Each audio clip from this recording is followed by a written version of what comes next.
Our main protagonist, Sal Cooper, was the family's strongest shadow. Murder, arson, espionage, and like their codename, Shadow were the ones who did all the dirty work. After dedicating his life to the family, he was abandoned and humiliated by his family's enemy. He was accused of betraying their family and colluding with the enemy for his own personal gain. It was his own master who declared to order him an immediate execution. To summarize everything, he was pierced through the heart with 1,000 swords, deceived by a master he trusted by casting the shadow oath on him from the day he became a shadow, feeding him with his own strength, stripping his own gifts for his own use. In the end, the man who had sworn not to accept his fate died together with his oppressors but still died unjustly. Fortunately, he had an unexpected rebirth. He came back from hell with hatred. Though he returned as 3 years old, he swore not to let himself make the same mistake. Kill evil servants and demonic beasts, reversing the past life relationship. From being the illegitimate son of the family that everyone hates, to the terrifying strongest sword saint of the continent. And these are just him returning the favor and avenging himself. The exact story begins in the hall where Sal Cooper was kneeling on the ground while holding his sword in front of the master he trusted and the whole guards of their family. This is the time when his master, Alan, ordered an immediate execution of Sal in the name of the Cooper family head. Sal grits his teeth out of anger knowing that he was treated unfairly. Before the guards could kill him, he swung his sword while he uttered that all of the people in their clan were such pretentious lying beasts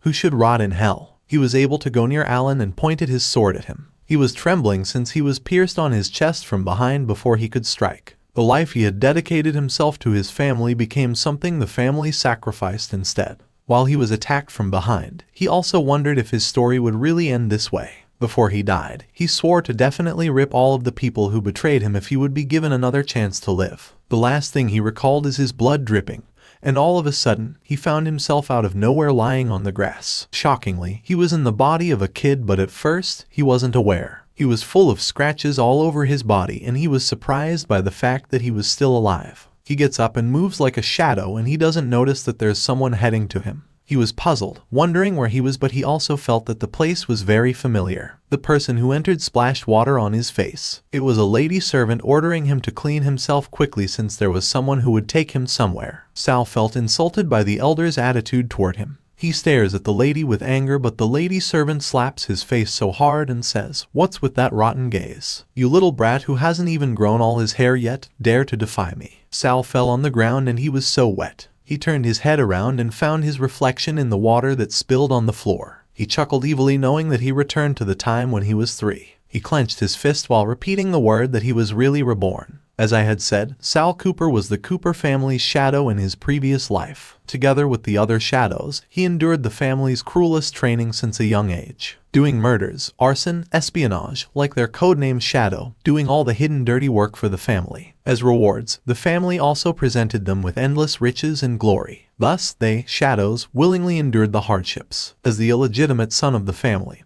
he was determined to change his fate of getting bullied by others. He was talentless, and so he trained to death to make up for it. He was neglected, and so he took the initiative to fight for the family. To fulfill his orders, he beheaded enemies and laid waste to cities. In the end, after countless slaughters, he obtained the victory for the family. He thought his family would welcome him with precious rewards, but he didn't expect to be framed. And thus, he learned the harsh truth behind the existence of shadows. Alan even proudly said that he cast the shadow oath to Sal from the day Sal became a shadow. According to him, the strength Sal obtained from his growth will also be continuously transferred to him, while every injury he receives will be transferred to Sal to suffer. As for the glory or money, it's just to entice dirty, pathetic bugs like Sal as per Alan. Sal doesn't like the way Alan talks toward him and just casually calls him a pathetic bug. In the end, he used all his strength to swing his final strike in rage. But Alan still dared to smile ironically after he was able to slash his shoulder. A flame appeared and the wound of Alan slowly vanished. The flame went inside Sal's body,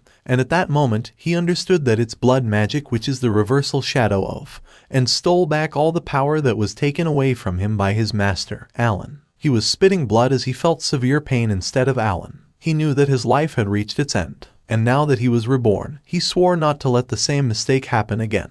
At this moment, his stomach suddenly growled and he realized that he felt like he hadn't eaten for 3 days. Luckily, he saw a rat roaming inside. He stares at it with an evil smile on his face as he thinks of eating this to satiate his hunger first. He didn't feel disgusted with it since rats in his previous life were more delicious than human meat. While he was about to eat it, someone entered his room. It was two men calling him trash. The men walked toward him and informed him that their young master Alan wanted to see him. He was grabbed by the men while he was puzzled while trying to remember this stage of his life. He recalled that this is the moment he was chosen as Shadow, but all his memories regarding the initiation had disappeared, which he believes must have been the time he was cursed with the blood magic Shadow Oath. He slightly smiled, thinking that he won't let it happen again. He bit the men's hands, leaving a scratch. Both men were mad at him. He successfully freed himself, and one of the men told him not to be arrogant. The man tried to catch him, but he slid and reached the sword. He then slashed the man's arm mercilessly, and the man screamed in agony. The other guy was dumbfounded as he could not believe that a 3-year-old kid knew how to use swordsmanship. Sal at the same time was smiling while staring at the sword, thinking that the perfect opportunity for his revenge had come. Shadow Oath is a form of ancient blood magic where the caster,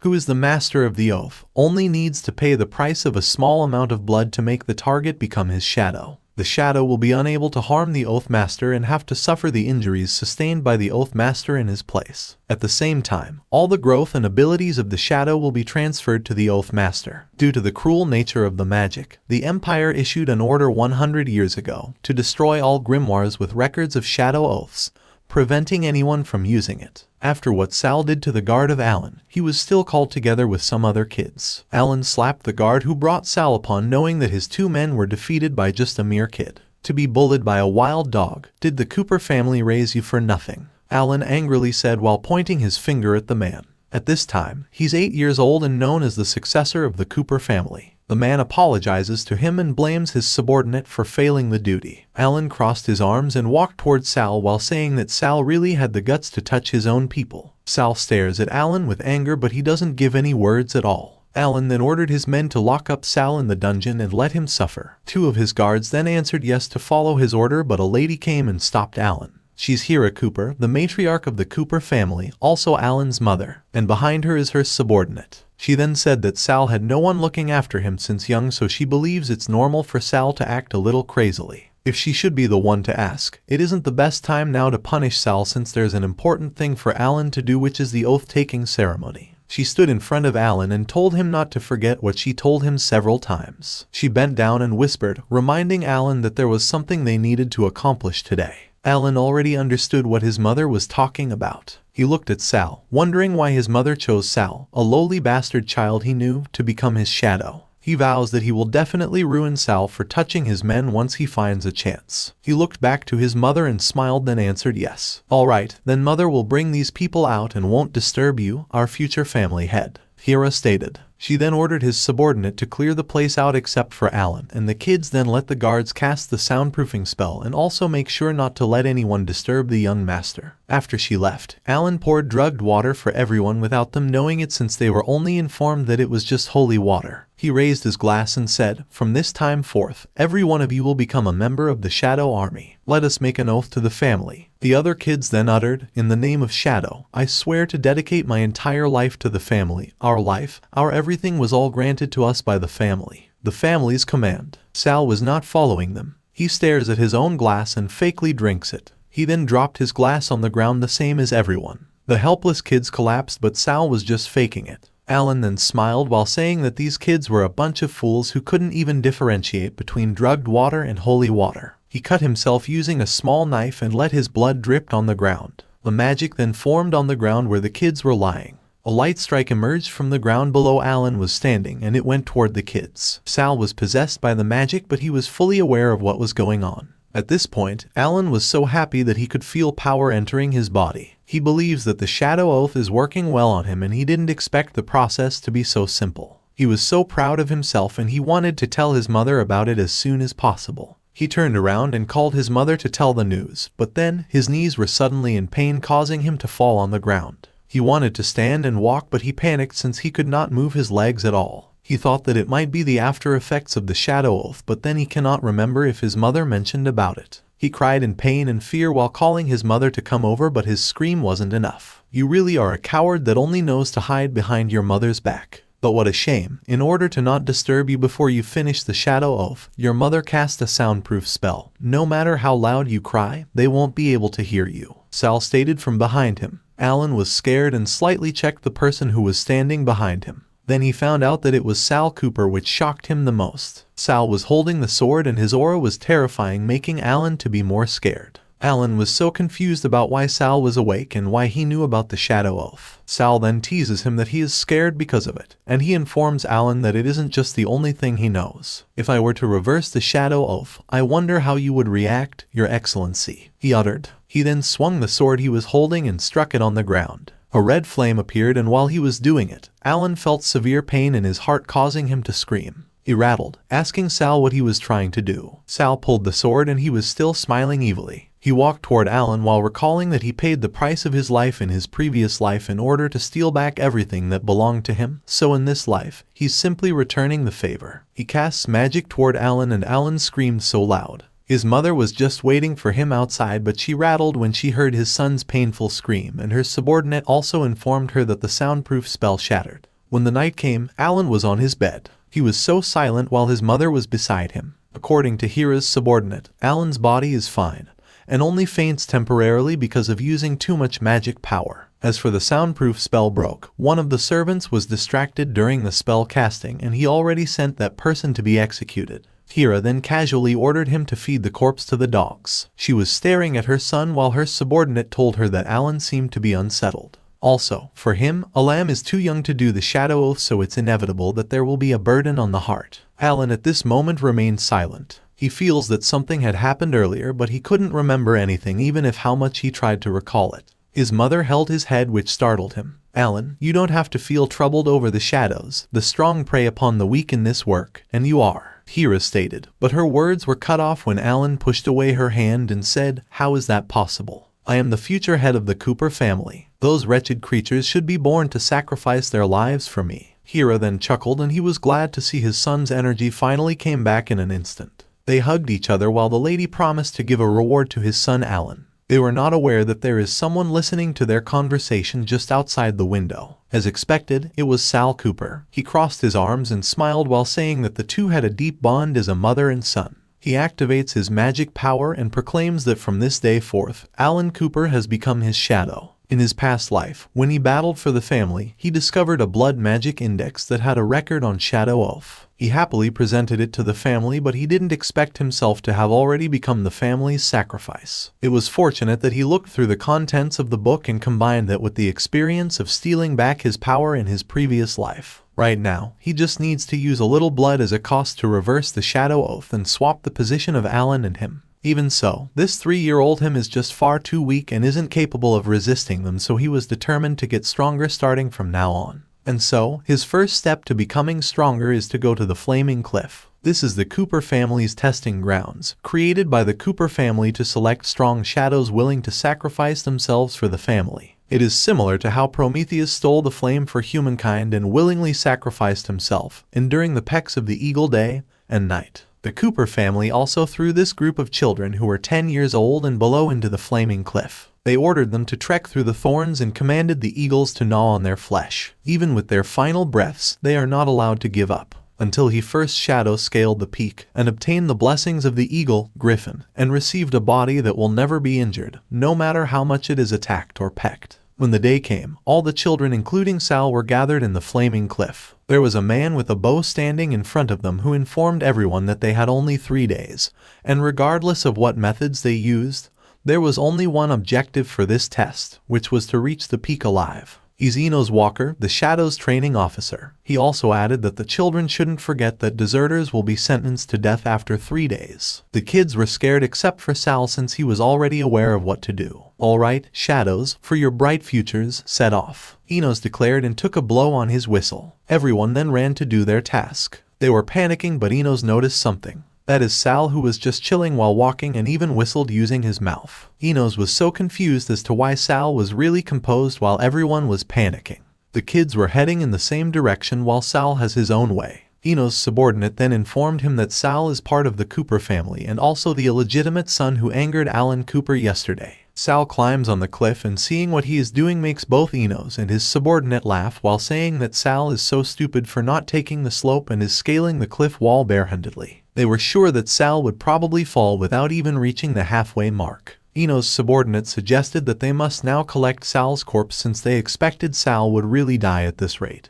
But then, Ino said there was no need for it. He was holding a clock and said, "I suddenly thought of an interesting idea. Now is the perfect time for that guy to show up." After saying that word, an eagle then shows up which scares the children knowing that it's a monster. After a while, Sal managed to climb to the top of the cliff and found the corpses of the kids who were gnawed by the eagle helplessly. The eagle's eyes were dazzling while staring at Sal. Sal was hanging on the cliff while Ino's was staring at him. He angered young Master Alan yesterday. "Why don't we take this chance to remove him by borrowing the griffin?" Ino said while reaching his bow. He aimed his arrow at Griffin, the eagle, while saying that he would make the young master happy. He shot his arrow and only intended to hit a little feather of the eagle. Sal at the same time safely reaches above the cliff. Griffin was mad for daring to attack him. He charged at Sal to vent his anger while saying that foolish humans wanted to die. He tried to attack Sal, but Sal jumped away to avoid its beak. He activated his magic power and jumped to the eagle's body. He was confident since he learned a lot from his previous life. He was standing at the eagle while he concluded that the only way to quickly scale to the peak and obtain Griffin's blessing was to tame it. He raised his flaming sword and attacked it to the eagle. It turned out that Griffin is an S-rank male monster, a 4-star danger level,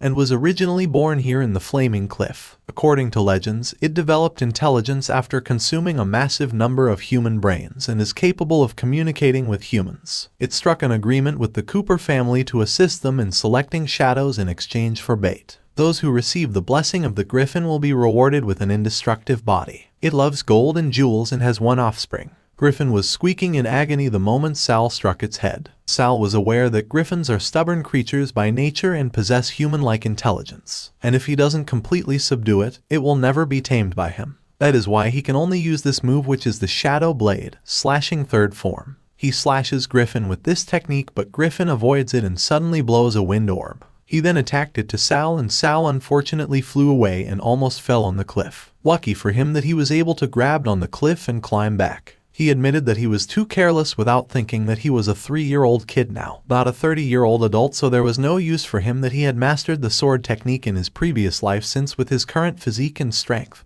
he'll still be blown away before getting close to the griffin. Luckily, he found a solution, and that was if he could reach the cave nearby. He was panting heavily, but he didn't think of surrendering what he had started. The griffin blows another wind orb once again and attacks Sal. Sal runs away and avoids the griffin's attack. Still, he felt such a powerful wind energy from it. Fortunately, he was fully aware that the power of the griffin would increase from level 1 to 10 for every wind orb the griffin released. And if the 10th wind orb was released, not even 100 of him would be able to escape. He suddenly realizes something. He stopped running and jumped as he decided to just tank the griffin hit and use its wind power to propel him to the cave since he could not dodge it. He managed to make it and he flew away going to the cave. He then activates his Shadow Oath to lower his energy consumption and absorb Alan's strength at the same time. While he was doing it, Alan on the ground hand dropped his cup of tea. He fainted once again and his subordinate panicked and called anyone to help. A purple flame and dark reddish come out from his body, and at this time, Sal successfully entered the cave. He then ran inside and the griffin also landed outside the cave to chase him. The griffin immediately headed inside the cave while telling Sal that there was no way for him to run away. But then, the griffin paused and angrily stared at Sal. It is because Sal was holding his son who was crying for help. Sal was pointing his sword at the baby eagle and he smirked to tease the griffin. Few people in the world know that the powerful griffin is born with broken wings and unable to fly, Sal stated. The griffin seemed to be scared, asking Sal what he was trying to do with his child. Sal then told him to relax since he didn't have any intention of hurting the baby eagle. He also told the griffin that he could treat the baby eagle's wings and help him to fly.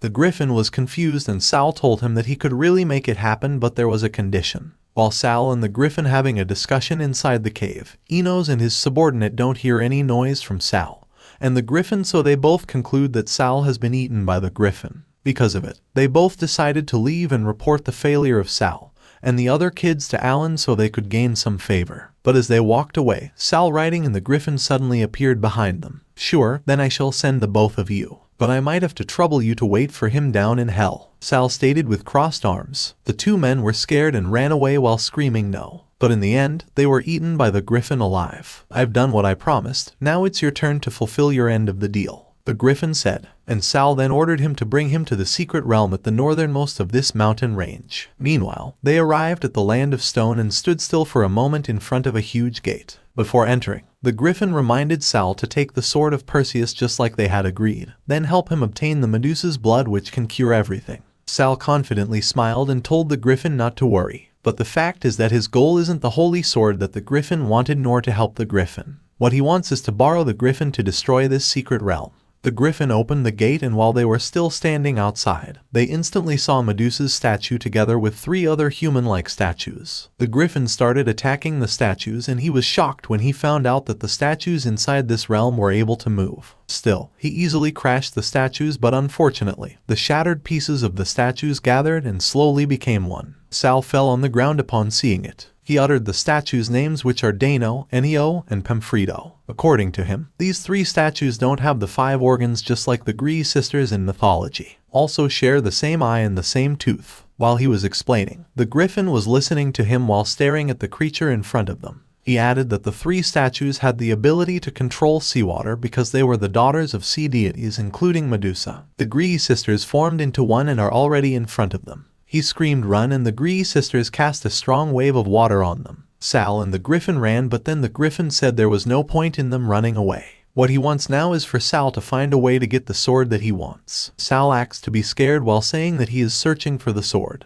At this moment, the griffin concludes that they'll both die in this situation since the place is about to collapse. Sal assured the griffin that he was really searching for the sword's whereabouts, and he even said that he was checking the wall as there might be a way written on the runes at the wall. But deep inside him, he was glad that the secret realm was about to collapse, and he was looking forward to seeing everything in the realm be buried. He was running away, heading to the secret tunnel that he discovered in his previous life. He suddenly pauses as he realizes that the amount of destruction at this time isn't enough. Griffin, the runes say to remove the eye from up there. They will stop attacking then, he said. The eye above the wall was staring at them. The griffin then charged to it to follow what Sal said. He then removed the eye using its mouth. After that, the Gree sisters stopped casting an attack and suddenly melted. It turned into water, which impressed the griffin. Sal then explains to him that it is because the runes say that Perseus discovered the location of Medusa only after stealing the eye of the Gree sisters, so the eye is the Gree sisters' weakness. What about the sword? Where's the blood that can treat my offspring? Did the runes say anything? The griffin asked, and Sal then pointed in the direction where the griffin could find the sword.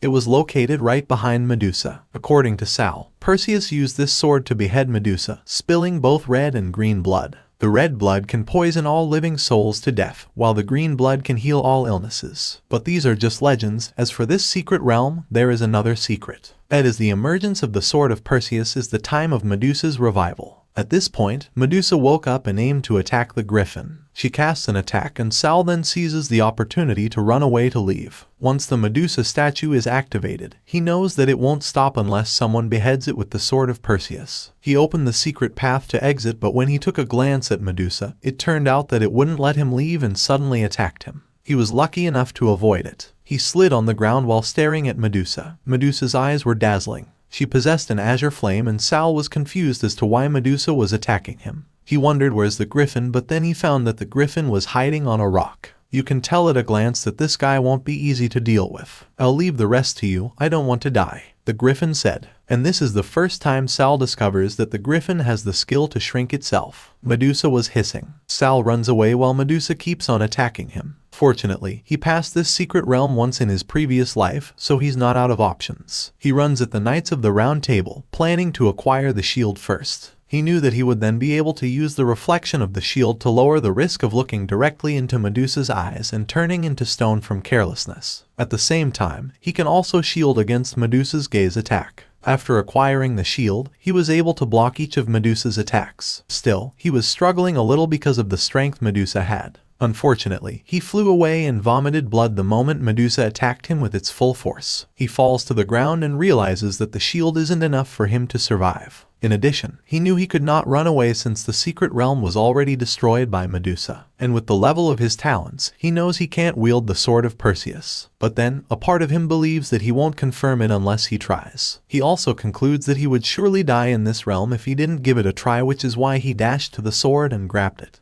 He was willing to put everything at stake as long as he would survive. He lifted up the sword and he was shocked by the fact that he easily picked it up, which he never expected. He was grabbed by Medusa, but he didn't panic at all since his mind is still wondering why he grabbed the sword easily. He knew that his talent rank was too low to hold the sword, so he couldn't believe what just happened. He recalled back then in his previous life when Alan belittled him for wanting to hold the holy sword despite that he's just a D-rank talent. He was tied to a cross while Alan and Hero were standing in front of him and talking. During that time, Alan told his mother that Sal was still conscious so he might know that they were going to strip his talent away from him. Hera then told him that simple amnesia magic would be enough to settle the problem, so he shouldn't worry about anything. He recalled that Alan stole his swordsmanship talent. Surprisingly, Sal possessed the power that came from the sword. He was covered with flame, which shocked the griffin. He was clueless about what was going on, but then he instantly realized what was happening to Sal now. That is because Sal actually broke off the bind unscathed. Sal stares at Medusa with anger and Medusa becomes scared with the aura Sal has. Sal swung his sword and he seemed to have a monster complexion. In his past life, he possessed a sword talent that might have been S rank or higher. But the matriarch used some form of magic to strip him of that talent and gave it to Alan, then erased his memories. But now, he finally knew the truth. After dealing with Medusa, he immediately collects Medusa's blood and he suddenly guffaws, which confuses Griffin as to why he acts differently all of a sudden. His eyes were dazzling while he was thinking that everything becomes more and more interesting.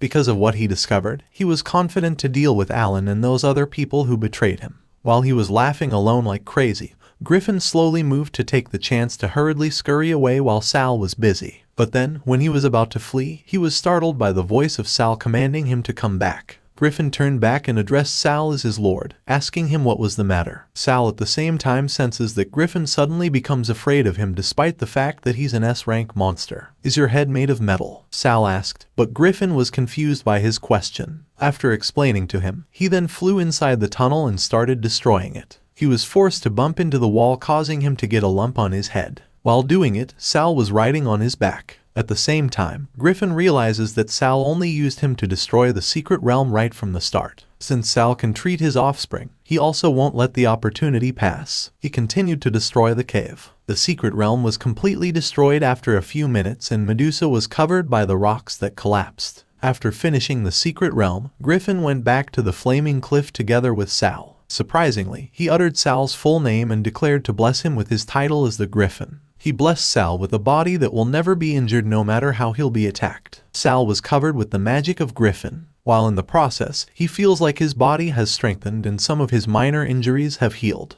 He knows that it would be good for his sake to know that reducing his body's injuries means he won't need to constantly transfer his injuries to Alan anymore, which could make the matriarch suspicious. Furthermore, he concludes that he must hide his S-rank sword talent for now so he won't be inviting unwanted trouble. After giving him a blessing, he then handed Medusa's blood to Griffin and instructed Griffin to give it to his offspring so that the baby eagle's wings would be healed. Griffin immediately accepted it and let his offspring drink it. The healing process immediately started and the baby eagle finally flew with happiness knowing that he was now perfectly fine. Griffin, on the other hand, was so glad to see his offspring's energy come back because of Sal's help. It only knows how to fly now, but if it doesn't accept a master before it comes of age, it will be a stupid bird in the end, Sal stated, but Griffin didn't understand what he meant. "Nothing, I'm just giving you kind-hearted advice as a stranger. After all, you also became strong only after you accepted a master, right?" Sal added. Griffin agreed to him, knowing that he wouldn't have awakened his intelligence and become even stronger if his master hadn't fed him human brains daily. His master had already died for 100 years, so he doesn't know where he could still find a powerless and ruthless master just like the previous one he had.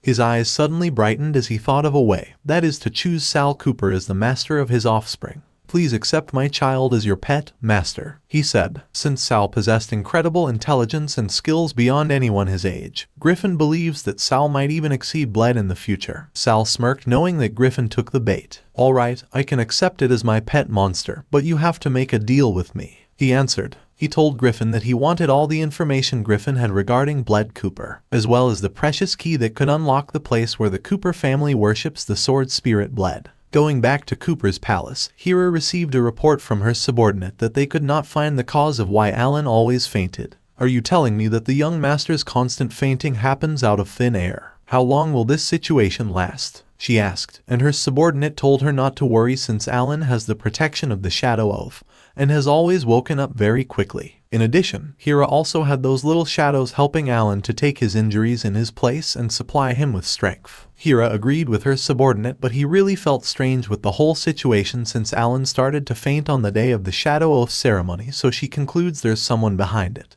After reporting about Alan's health, the servant of Hira then informed her that there was another urgent matter Hira should have to take care of for now. According to him, Sal Cooper obtained first place in the competence test, which they already expected. It's just that Sal Cooper used the griffin to kill 2 of their men and make the baby eagle as Sal's pet master. Hira was surprised upon hearing it. She panicked and put back the glass of tea she was holding while asking her subordinate about where Sal was. Her subordinate said that Sal was just outside the door. Hira stood and was about to go to Sal, but Sal entered the room and asked Hira how he could help her. Hira then asked him why he killed the walker, which are those 2 men Sal killed on the flaming cliff. And Sal answered, "I did it all for the family. A shadow officer like him was killed by a 3-year-old child. He's too useless. The Cooper family doesn't need trash like him. Don't you agree, madam?" And Sal Cooper's answer only made Hira dumbfounded. With her expression, Sal knew that she was angry and disgusted. Sal expected her to have a trump card, but he wasn't afraid even a little. "Come on, Josh, let's reward Sal Cooper with a trip to Eden Springs," Hira said with a smile. Sal gave thanks to her, and it seemed like a coincidence for him since he was really planning to go to the place Hira mentioned. He then left Hira's room, and Hira then told Josh, her subordinate, to take away Sal's talent before the sword spirit inheritance ceremony and use it on Alan. She concludes that her son's status as heir will be in jeopardy once Alan's secret of having no talent for swordsmanship is exposed. She was full of anger against Sal Cooper, but she decided to be calm for now, let the kid go, and wait for the moment to see how arrogant Sal Cooper could be. Meanwhile, Sal Cooper was already at Eden Springs. There was a pool in this place, but he never swam. He just walks while recalling what Griffin told him. Griffin said that his master used forbidden magic to seal his soul at the bottom of Eden Spring before his death. The purpose is to pass on the swordsmanship acquired throughout Griffin's master's life to the heir with S-level swordsmanship talent, and ensure that the Cooper family's status in the Empire will not decline. That time, Griffin handed a key to Sal. He instructed Sal to swim along the undercurrent after entering the bottom of the springs, and he will enter an underground cave. The purpose of the key is to be the guide for Sal to meet Griffin's master. Griffin also mentioned that there's something strange going on with Eden Springs, but since he has been separated from his master for too long, so he doesn't know what it is. The only thing he can tell is that his master uses blood magic, which is not that easy to deal with. With the black magic he mentioned, Sal instantly felt something strange with it, and he feels that it seems it is not easy to get the inheritance of swordsmanship before Alan. While he was thinking, the kids in the pool knew him as the first placer winner in qualifying and training, and he also tamed Griffin's cub, which made them amazed. "What's so great about that? He's just a son of a prostitute, that's all," the boy said. "He's Lucianja, Reynolds' little henchman, and beside him is Reynold Oles, the son of the Copper's coachman. Congratulations. I didn't realize you could run like a skinny monkey and get to the top of the mountain first," Reynolds said while facing Sal. Lucian then laughed because of what he said, and at the same time, Sal recalled that both of these men in his previous life were his subordinates on the surface, but in reality they were pawns placed by Alan, and they're the ones who made those unfounded charges and accused him of collaborating with the enemy and treason. These men were also used to getting away with things because they got Alan's backing. He was not responding to Reynold, which made Reynold feel insulted and clench his fist, planning to punch Sal while saying that he would like to see if Sal's indestructible body would work. Sal remained silent, but he caught Reynolds' fist, which shocked the kid. "All right, I'll show you," Sal uttered, then squeezed his arm. Reynolds screamed in agony. Lucian was worried for him. He grabs a knife and grits his teeth while charging at Sal, but then he trembled the moment he struck an attack. It turned out that he hit Reynolds instead of Sal. "I apologized. I accidentally used this guy as a meat shield," Sal said with an ironic smile. Reynolds at the same time vomited blood. Sal then strongly pushed Reynolds' body to Lucian, so both kids flew away in the water. Sal intended it, knowing that the water pool Cassie heal wounds. He was also looking forward to practicing his ability next time with these two. In this life, he vows to give these traitors an irresistible reason to become his chess pieces. While Reynolds dropped below the water, there was a back magic emerged and Sal smelled it. He cannot explain how such an evil forbidden art, no less than blood magic, appears in a spring that can heal the injured and the sick. He then concludes that it might be what Griffin means by strange, but no matter what, he cannot just go down to the bottom of the spring. He has to find a way to get to the bottom of the spring without touching the water. While he was thinking, there was a little girl who was pulled by the man. The lady was screaming for help and Sal was startled upon hearing the girl's familiar voice. "If you can't even serve tea and water, you're just asking for a beating," the man said, and the little girl then said that she didn't mean it. She was begging the man to let her go, and Sal at the same time stared at the girl knowing that she was Andrea. The man pulling Andrea's hair was mad as he felt insulted when Andrea answered him. He was about to hear the kid, but before he could do that, he was suddenly sliced in half, and the last person he saw was Sal, who was holding a sword while staring at him. The little girl was dumbfounded while the kids ran away to report Sal for killing someone. Sal didn't care about them. Instead, he went to Andrea, extending his hand, and asked her if she was fine. Andrea was too stunned to speak. In her perspective, Sal is a prince in her eyes. Since she didn't reach Sal's hand, Sal thought that the lady was scared of him, especially since she can see the girl trembling while still sitting on the ground. He looked away at the lady without knowing that the lady's eyes sparkled while staring at him. "Thank you for saving me. My name is Andrea, what's yours?" she said. At this time, Sal Cooper recalled the time when he was with Andrea in his previous life. Andrea is a healer type who also treats him if he gets hurt. She was his best friend in his previous life and she possesses a magic talent that surpasses anyone in her age. They had fought together temporarily for a few days too. Back then, Andrea is perfect in his eyes. At this present time, 5-year-old Andrea was so cute to him. He was thrilled while staring at the girl. He cleared his throat and said that helping anyone is what a gentleman should do. He also told her to call him Sal, and knowing that Andrea had stayed in this spring for too long,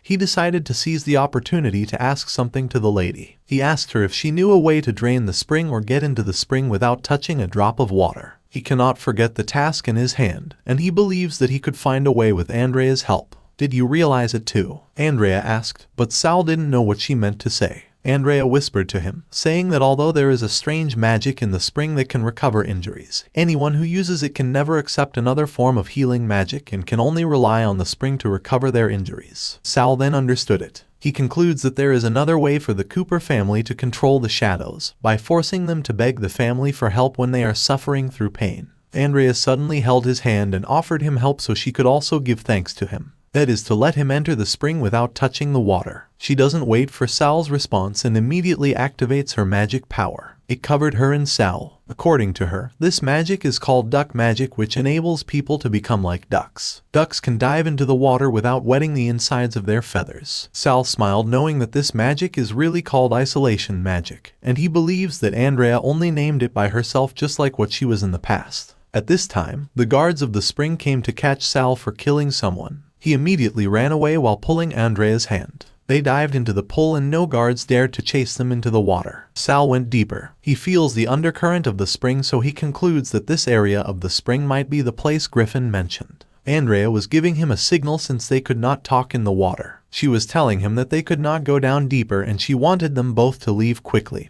But of course, Sal didn't listen. The more they get deeper, the more the current is sipping them and so they cannot resist anymore. Meanwhile, Andrea wakes Sal up since Sal lost consciousness when they reached the deeper part where the current sipped them. Sal slowly opened his eyes and saw the lady. He gets up his upper body and looks around, wondering if this is the place Griffin mentioned. He gets the key in his pocket and Andrea then asks him what it is. As per Sal, this key is a gem key, a key that can unlock the place where there is a sword spirit to be worshipped. Since there wasn't any door in this place, he concluded that the door needed to be summoned. Andrea then asks for the key as she believes she could possibly make it, although she doesn't know what a sword spirit is. She then used her magic power, asking for the key to find its master, and opened the door to this place. She was standing in the middle of her magic circle while Sal just waited for her to finish it. But then, Sal suddenly felt a danger coming. There were flower beasts that appeared and instantly attacked them, so he immediately grabbed Andrea and jumped away. They landed on the ground and he made sure Andrea won't get hurt. The area gets smoky, then Sal finally sees the portal that appeared in front of them. This time, he noticed that Andrea was unconscious. He then carried her and transferred her to a safer area. He knew that he didn't have a choice but to let Andrea rest for a while. He then puts his palm on Andrea's forehead and activates the invisibility magic that Andrea taught him in his previous life so she wouldn't be easily discovered if there is danger. In addition, he's expecting to face an ugly battle before he can obtain the inheritance of the sword spirit. He slowly entered the portal without knowing that there were corpses inside.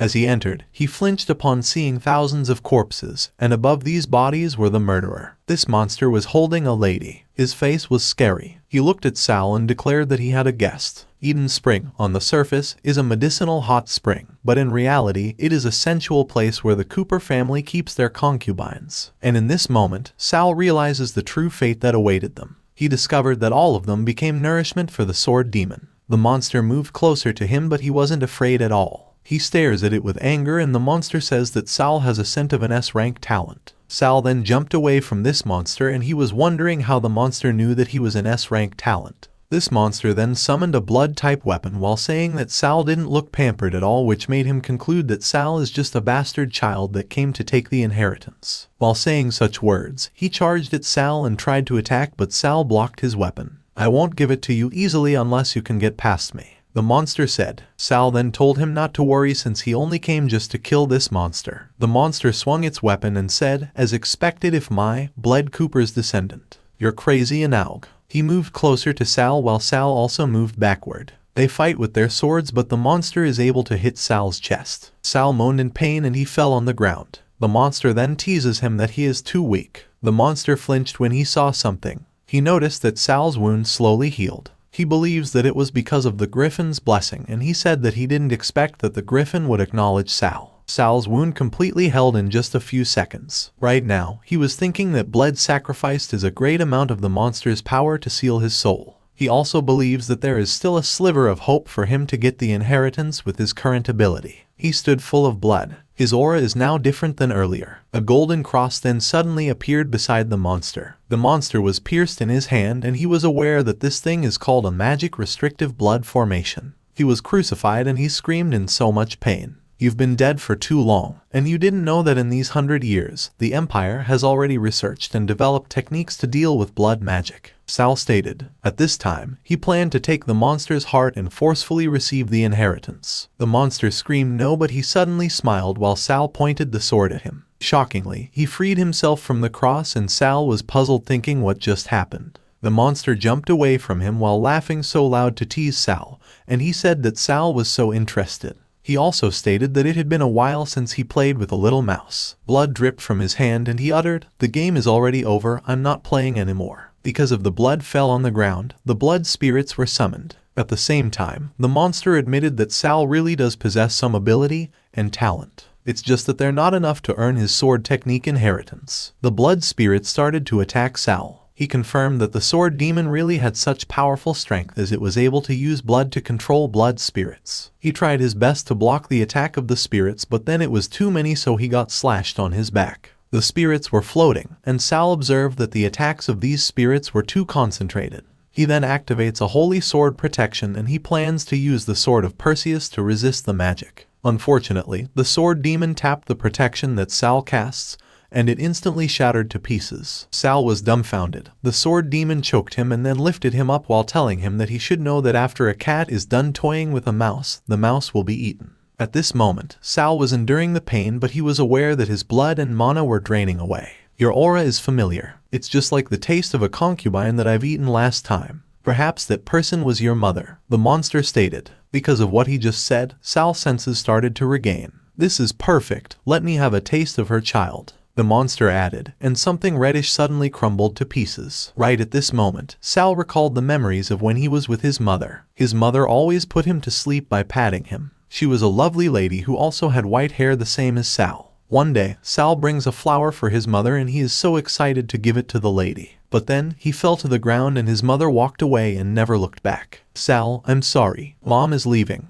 the lady said as her last word for Sal. Sal begged her not to leave, but then she never listened at all. Starting that day, other children bully Sal, teasing him that his mother abandoned him. Kids call him a dog, insignificant bastard, monster, or unwanted trash. But then, Sal could not do anything that time other than cry since he was just a powerless kid. Back in the present time, Sal got furious and screamed, "Mother definitely did not throw me away." Then he flustered when he saw the monster widely open its mouth, ready to eat him alive. Sal's eyes flamed. He then stabbed the monster, believing that it was this creature who unalived his mother. Blood splattered from the monster's chest. He screamed in agony, but he was still holding Sal. He knew that Sal used a blood feast attack, so he was confused about how Sal knew his blood magic. He then pushed away Sal and roared so loud. He was furious, believing that Sal was willing to burn his blood just to kill him. He believes he has used too much of his strength releasing the blood spirit, so he needs to consume more women to replenish his strength. He then approached the dead lady behind him and immediately consumed her. Was it delicious? Sal asked. And since the monster didn't respond, Sal jumped toward him and said, I'm asking you if my mother was delicious. Sal was smiling devilishly. The monster looked at him, but he still stabbed him without any hesitation. However, he suddenly saw his mother uttering his name. She looked so sad and seemed like she missed Sal so much. Sal felt sad, but he knew it was just an imagination. He pushed his sword deeper into the monster's head. He then pulled his sword and the monster fell on the ground. The monster is still breathing and wants to eat more concubines so he can still survive. But of course, Sal won't make this monster consume another female. He stabbed the monster a little. He was widely smiling at him, ready to kill him. The monster's blood continued to splatter. He didn't want to die, so he begged Sal not to kill him. He even told Sal that he could possess Sal's sword and become his sword spirit and enhance his power. But for Sal, this monster isn't worthy at all. He then eliminated the monster and the blood exploded. The blood formed into a circle and swordsmanship inheritance will be imprinted within the body after absorption. Sal was so down, thinking that he almost forgot he had been motherless since birth. He believes that all of those memories that come inside his mind are just his pathetic delusions. For him, he was a pitiful monster. All of a sudden, a shadow of his mother appeared, telling him that he wasn't a monster, and she told Sal that she had always been by his side. Sal turned around as he heard someone call her name. It was Andrea. She rushed to Sal with a worried face and she asked him if he was okay. She was panicking when she saw Sal covered in blood. Are you hurt? Let me heal you, she added. But Sal never responded.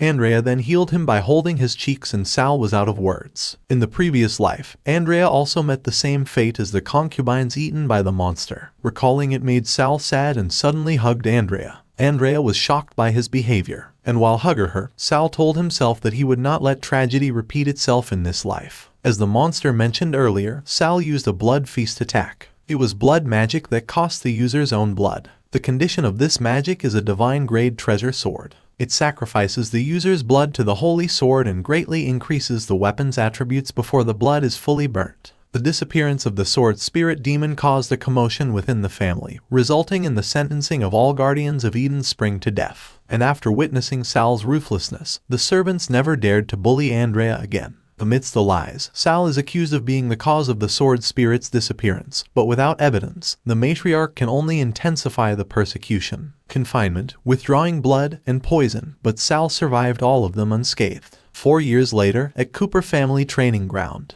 a man flew away as he was attacked by Alan. Alan pointed a sword at him. The sword already had blood since Alan injured the guy without any guilt. The guy was begging for mercy, but then Alan believed that the guy wanted to defeat him with a low-level ability. The guy then replied that he wouldn't dare to defeat him knowing that he was powerful. At this time, Isak's family head, Sukyu Isak, stated that he had long heard that the esteemed family's young master, Alan, was born with S-grade swordsmanship talent. And after witnessing how Alan fought, he confirmed that the said rumor was true. He was having a conversation with Cooper's family head, Duke Leon Cooper. He was coughing as he was flattered after hearing an appreciation comment from Hugh. They then turned around the moment they both heard the guards screaming. It turned out that Sal entered the training ground with a sword. He was complaining that the people on this ground were too noisy. The guards then rushed toward him with their swords, but then Sal activated his Shadow Blade skill, causing his sword to flame with an azure color. He swung his sword with Sword Wind follow-up attack, and all the guards who planned to attack him were harmed and flew away. The guards were knocked down instantly and none of them was able to go near Sal. Everyone inside the ground, including Hugh and Leon, had witnessed how Sal easily defeated 3 men in just 1 blow. Hugh was shocked by the number of moves Sal made. And according to him, ordinary people the same age as Sal would still be in the position of Iron Sword Apprentice. But Sal has clearly reached the stage of Silver Sword Guardian, which was clearly incredible. At this time, Alan was furious, thinking that Sal dared to steal his thunder. He was clenching his fist out of anger. He pointed the edge of his sword at Sal, then said, "Hey, do you dare to duel 1 round with me?" Sal then smirked, and he was thinking that if Alan's talent from the previous life was stripped from him, then he concluded that Alan's true ability this time would be weaker. "Sure," he replied. He agreed to the challenge from Alan as he wanted to take this chance to see Alan's skills. "Bring it on," Alan said with a confident glare. But his real intention is to kill Sal, believing that he can have this chance to pretend to act as if he killed Sal accidentally. The guards and other people inside the grounds surrounded them, and of course, none of them cheered Sal. They were cheering for Alan as the young master of the Cooper family. Alan then charged at Sal and swung his sword, but Sal easily blocked it. Alan was confident that he could win the match. But then, Sal is more confident than he thought. Use more force, young master. Is madam not feeding you enough? Alan was flustered because of what Sal said. Sal then swung his sword and Alan slid backward. Alan was furious. It was impossible for him what Sal did, since his mother told him that with his current strength, no one was his match in their family. He charged at Sal once more, but then Sal deflected his attack, so he turned the other way around. Sal clearly feels that Alan is very weak, that even the magic power imbued onto the sword is thin. For him, it was obvious that it was artificially enhanced. Right now, he realizes that he was just worried for nothing. At this moment, he confirmed that Alan doesn't have swordsmanship talent at all. "Let me show you what a real strike looks like," he uttered while jumping toward Alan. Alan was so scared. He was staring straight at Sal, but he wasn't able to move because of fear. Sal then attacked his eyes using the Shadow Blade Thrust third form. Alan moaned in pain. He fell on the ground while holding his eyes, and the guards immediately ran toward him with worries. Alan was screaming that his eye was in pain, and upon witnessing his failure, Hugh laughed very loud and said, "Looks like I judged wrongly. Young Master Alan's ability is nothing much. Those servants he defeated just now weren't acting, were they?" Leon was annoyed with the words coming out from Hugh, and he told him that he was being disrespectful. Hugh then apologizes and never forgets the fact that his younger sister was engaged to Alan.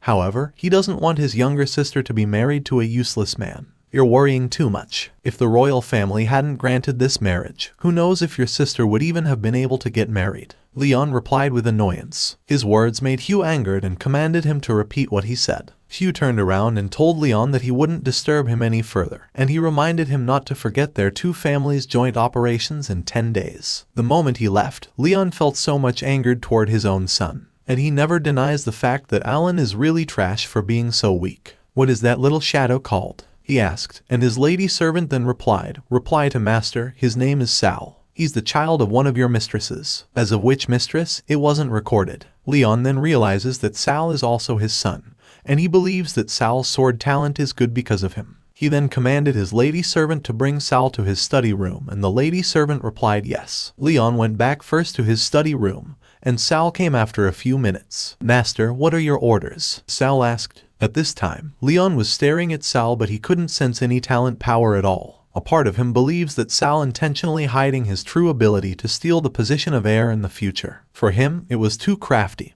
but he knew in the end, Sal is still easy to read since he's just a little brat. Leon then grabbed the sword from his table while telling Sal that he would lead the Shadow Squad 10 in 10 days and head towards the Lost Crystal City together with the Isak family to retrieve the dragon egg. He handed the sword to Sal while informing him that this sword could activate the teleportation to Crystal City. He doesn't know that Sal is aware that it will anger the demonic dragon within no matter what it does to retrieve the dragon egg. He thinks that Leon must not have good intentions to send him there, but of course, he doesn't want to miss the chance to earn a dragon egg. He accepted the sword and said, "As you wish, master." However, he had one request. Leon was shocked and asked him what it was. After 10 days, Sal, together with other kids, heads to the Crystal City to do his mission given by Leon. Andrea was together with him. The girl was riding to the griffin. She was a little bit worried. She asked Sal if he informed the family head that she came along to serve Sal. She wanted to know if Sal asked permission, knowing that it was not appropriate for her to sit all the way. Sal then told her not to worry since it was fine. "They don't mind, right?" he asked, and the kids behind him were terrified and answered yes. Meanwhile, they arrive in the Crystal City but never see a crystal and the dragon egg. Someone then came and said, "To think that the Cooper family's elite team doesn't even have the basic knowledge about Crystal City. What a joke." She's Gloria Isak, the head sister of the Isak family and Alan's fiancé. Behind her were several armored knights. She then looked straight at Sal and said that it was nice meeting her. She introduced her name while extending her hand, but then Sal never reached her hand and just turned around while telling Andrea to stay with the griffin since he would be soon out. Gloria was so annoyed by the fact that Sal dared to ignore her. Sal went directly to the altar while Gloria was calling him, informing him that she was talking to him. "Miss Gloria, if we don't activate the portal together before the sun sets, this trip will be waste," Sal said. He was annoyed that she met Gloria in this life again, a troublesome woman. He then grabbed his sword while telling himself that he would just pray that the bird meal could successfully finish the mission given to it. He pointed his sword at the floor together with Gloria. The altar glowed suddenly and someone said that this altar was a teleportation formation.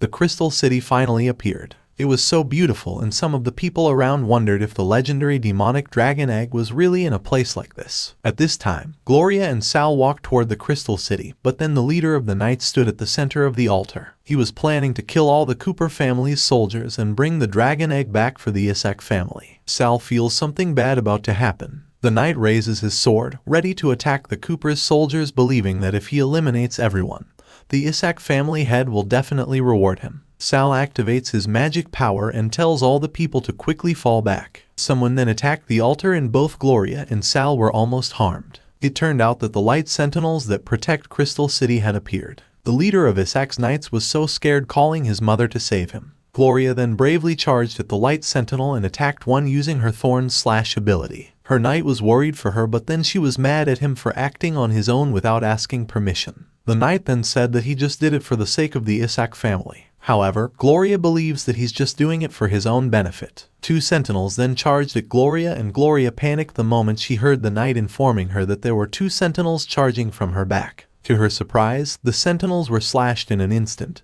and it was because of Sal. "All shadow, heed my command. Get into formation," Sal screamed. All the kids' soldiers under his command then quickly moved in a circle formation and pointed their swords on the floor. A dark magic power then appeared and seemed like Sal was controlling it. The sentinels gathered and were howling. Sal was looking forward to seeing if the power of light was stronger or if their power of shadow would win. As he attacked the sentinels, everyone from the Isaac family was shocked, witnessing how the sentinels were easily eliminated by him. They were surprised to see one of the Cooper family members incorporate magic into swordsmanship, and one of them said that Sal is already powerful despite the fact that he is just a kid. At the same time, Gloria was speechless. She was blushing as she was impressed how Sal was pretty good at fighting. The moment the sentinels disappeared, a red crystal appeared, absorbing the power. Sal was satisfied with it as he also immediately rose from Silver Sword Guardian to Gold Sword Guardian. In front of them is a hole where he can enter the crystal. He then put the crystal in its right position and the ground suddenly shook. They then felt that the altar was descending and they all immediately climbed onto the altar, knowing that the secret passage to the dragon's den was now open. The altar continuously descended, and as they went lower, they heard an unfamiliar noise. They reached the lowest part after a minute,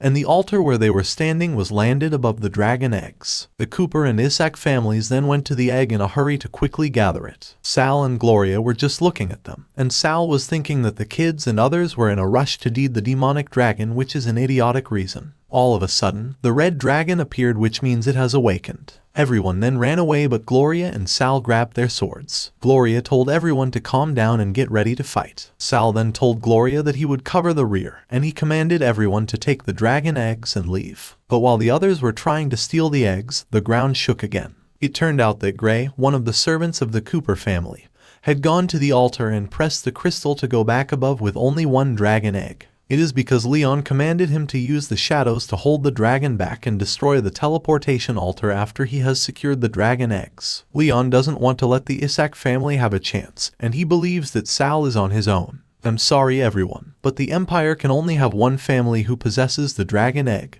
and that is the Cooper family. Sacrifice yourselves for the family, I'm out of here," Gray said. The altar rises and the people he left behind were so mad at him and cursed him. At this time, Gloria and Sal need to focus on defeating the dragon first. While they both rush to the dragon, Gloria tells Sal that the Cooper family head is truly ruthless for abandoning not just them but also Sal as well. Sal then replied that it was within his expectations. "Within your expectations? So you rushed in here to throw away your life?" Gloria asked, and Sal told her that she was thinking too much. The dragon blows an attack, but Sal still continues to charge at the dragon and cuts its one wing while saying that he won't be drying here. The dragon was roaring in pain. He attacked Sal with his claw, causing Sal to fly away. Gloria rushes to him and the dragon immediately blows a flame upon seeing her planning to help Sal. Gloria then activated her moonshine sword shield and said, "So why did you go and say those big words? Are you all right?" Sal then rose and said that he was fine. He asked the lady to help him delay the dragon's actions first so he could take the chance to attack its heart.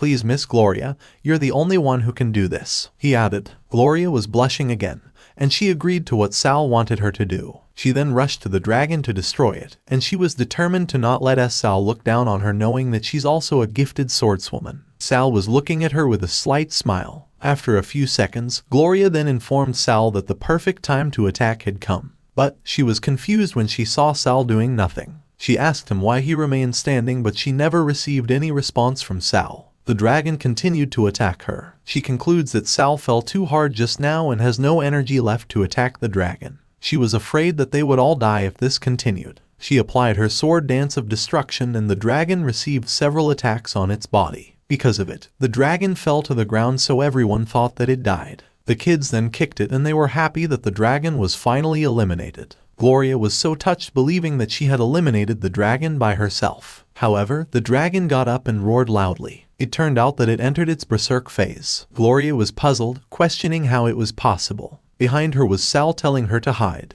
He then activates the power of his sword using his swordsmanship inheritance third skill. The blood of the dragon gathered the moment he activated his blood shadow slash. He raised his sword and he was flaming. The dragon's blood disappeared as it transformed into two clones of Sal. "Condense," he uttered. Everyone was surprised that he was able to transform the dragon's blood into his clones. Not only that, but they noticed that Sal suddenly changed into a new holy grade treasure sword. Gloria and her knight knew that it was blood magic. As per Gloria, it is a forbidden magic, and the Empire only allows the Cooper family head to use it against enemies on the battlefield. She has heard that the sword spirit in Cooper's family has disappeared. She was annoyed when she realized that Sal intentionally stood back and waited for her to draw the dragon's blood. "Sal Cooper, you bastard. You actually used me," she screamed out of anger. "Heh, so what if I did?" Sal replied while charging at the dragon together with his two clones. He jumped toward the dragons the same as his clones, and he recalled that he was an abandoned pawn in his previous life, so in this life, he promised he wouldn't sit idly and await his demise. The blood shadow slash ability that he used is a gold swordmaster level that utilizes the blood of the enemy to create temporary blood clones, enabling a group assault. Without any hesitation, Sal beheaded the dragon in front of everyone. The dragon's head dropped to the ground, and Gloria, together with two other kids, ran towards Sal in happiness since Sal defeated the dragon. But Gloria was flustered when Sal pointed his sword at her and told her not to come near. Sal was coughing, his veins were showing. He was holding his face, and there was a purple aura emerging from the sword he was holding. He remained standing, and he saw his reflection below him with the monster on the spring holding him. "Sal, do you think that you can rest easy after killing me? You will become like me, needing to eat more flesh and blood to maintain your strength," the monster stated. The monster pointed his finger at Gloria and the others while telling Sal to enjoy himself killing them. This monster was pulling Sal's hair. Sal was stuttering and he suddenly screamed that he wanted more blood. He charged at everyone, and everyone was so afraid of him, believing that Sal overused blood magic and had been demonized. When Sal was about to kill everyone, he saw Andrea, begging him to stop what he was planning to do. She also uses her power to help Sal get back to his senses. Sal kneeled on the ground as he lost consciousness. He feels like he dropped with some blood while Andrea wanted to reach him. Meanwhile, Andrea looked so worried at Sal. She woke up Sal and Sal finally regained consciousness. She was glad that Sal was now awake, and she informed him that she used purification on him so he wouldn't be demonized for now. She also said that the others were now fine. She stood while singing a lullaby. Sal was clueless as to why she was so excited. The lady then carried the dragon egg while saying that it was completely fine and was the only remaining dragon egg. It was because of Andrea that they captured Gray. As per Andrea, she didn't tell the Isak family about the dragon egg. And Gloria has already left with her team, so Sal doesn't have to worry about not completing the mission. She was hoping that Sal wouldn't be worried now. Sal then gave thanks to her, but she said it wasn't because of the egg that he was worried. Originally, the Griffin was supposed to take Andrea to a prearranged location and then lie about her accidental death so that she could leave the family. He was mad at the Griffin for not completing a simple order. He was about to slash the Griffin, but Andrea stopped him and told him that they must talk about it first. The Griffin was sad and afraid. He explained that it wasn't his fault at all. It is just that Andrea was worried about Sal and insisted on entering the secret realm. Sal is still mad seeing the Griffin's wings get harder and learns to talk back to him. The two kids with Sal suddenly called his name and charged. Sal thought that these kids were showing their true colors and were planning to snatch the dragon egg away from him. But he flustered the moment he witnessed both kids kill Gray without any hesitation. The kids then kneeled, and everyone followed. They called Sal a young master and begged him to forgive their rudeness. They were grateful to Sal, believing that it was because of him that they all survived. They promised that they would no longer listen to the family and swear to unwaveringly follow Sal till their deaths. Sal was speechless seeing the kid's sudden behavior. Andrea then calls Sal with excitement as she notices that the dragon's egg has started to crack. A dragon then comes out with happiness, and it turns out that the hatched dragon is a demonic one. Demonic dragons will only obey the strongest. Are you going to accept me as your master? Sal uttered while letting the dragon possess his power. The dragon said yes, and Sal then touched its face. Everyone then cheered that Sal easily tamed the demonic dragon. They congratulated Sal and said that Sal Cooper's rebel force against the family was born from this day on. After a day back in Cooper's mansion, Alan and Hiro were inside Leon's study room. Alan was begging his mother to let him go to the horse racing tracks, but Hira told him to wait until his father was done with his work. Go, go, go. All you do is enjoy yourself all day long.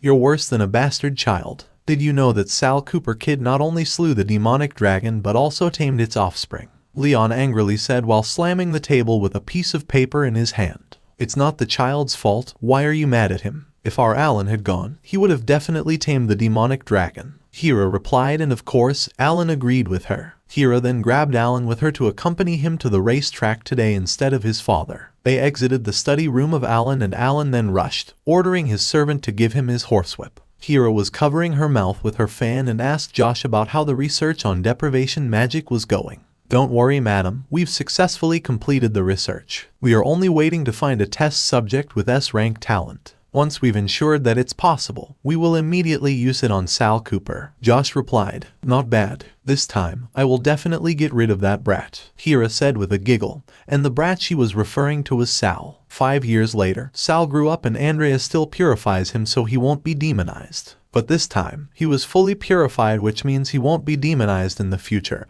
and he can use the sword technique as much as he wants. Sal was so happy and grateful to Andrea since Andrea never left his side. He gave thanks to the lady, and Andrea then said that it should be her who thanked him for giving her such a wonderful staff. While they were talking, they heard a noise outside of the window. Sal then opened the window and angrily asked who it was. However, he doesn't see anyone, but he feels that the figure clearly belongs to the housekeeper. At this moment, Reynold and Lucien came reporting that the task Sal assigned had a result. As per Lucien, they secretly trailed the housekeeper and discovered that he had been recruiting a group of black magic mages and seemed to be preparing to conduct a ritual in 3 days. Reynold then added that the housekeeper even mentioned finally finding another target with S-rank talent, and their magic abilities are very high. Sal then wondered if the deprivation magic ritual was about to begin, and he was confused as to why the group didn't target him directly and instead searched for another target with S-rank talent. He knows that the target with extremely high magic abilities is Andrea. He was looking at Andrea, which made her flinched. 3 days later, Andrea was inside the storage room and was cleaning the mess inside.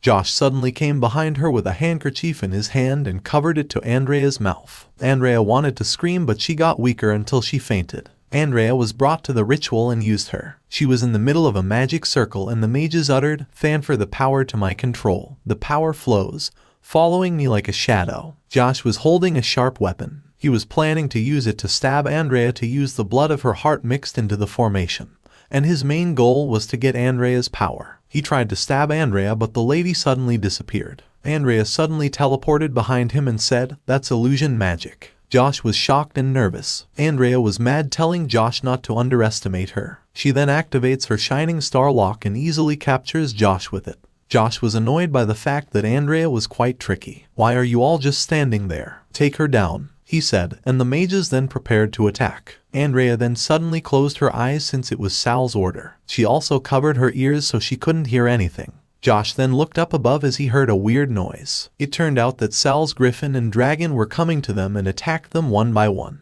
They were all screaming for help, but of course, no one could help them. Josh was so scared, thinking that Sal had come and found out about his bad plans. As he checked behind him, Sal came and said, "You even dared to touch Andrea. You must be tired of living." Josh uttered Sal's name, and Sal left a small scratch on the face of Josh and asked him why he was targeting Andrea. Josh then replied that it is because deprivation magic can only be used once on a target, and to ensure that Alan will receive Sal's talent, we have to find a human test subject, so please spare my life, I'm just following orders. He added. Sal was flustered after he discovered that Andrea was in danger because of him. Sal then told Josh that he could let him go, however, there were consequences. He cut his hand a little and dropped his blood on the magic circle where Josh was kneeling. Josh was panicking knowing that Sal was doing a shadow oath. Sal grabbed Josh's hair and commanded him to go back and tell the matriarch that the deprivation magic ceremony was successful and could be conducted on him immediately. Otherwise, Josh should know what will happen to him.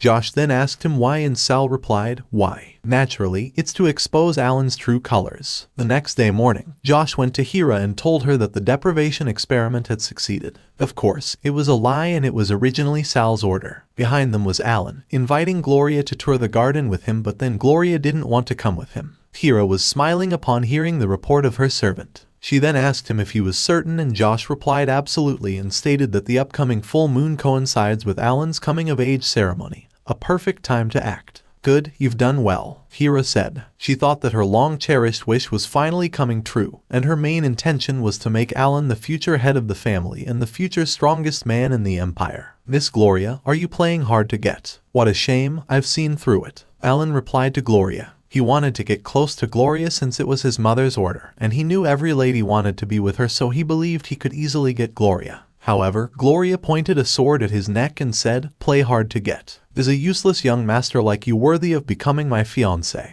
Alan was speechless, believing that Gloria was mentally ill. Gloria then swung her sword and told him that he should have to defeat her first before making her his fiancé. Alan then screamed, calling anyone nearby to drag Gloria away. Someone then blocked Gloria's sword. It was Sal. Sal looked slightly at Alan. He smirked and made fun of Alan for calling someone to drag a lady away from him. "No one asked you to save me, I just happened to forget to bring a sword with me," Alan replied with annoyance. He was dumbfounded when Gloria calmed down and grabbed Sal with her, asking her to train with her. But then Sal refused and reasoned out that he was busy. Alan was staring at them, wondering why Gloria was so intimate with Sal. He then concludes that Gloria might like Sal. "Not everyone is qualified to train with me, you better think again," Gloria said to Sal with a blushed face. Alan then clenched his fist and grits his teeth out of anger towards Sal. He then turned his head around as he heard his mother calling him to come back inside. He then decided to forget about it, believing that Gloria and him would be carried in the future. "Since Miss Gloria is not willing to accept my request today, I shall take a leave," Alan said, and Gloria never stopped him. After he left, Gloria then pointed her sword at Sal and said, "Now that the annoying person is gone,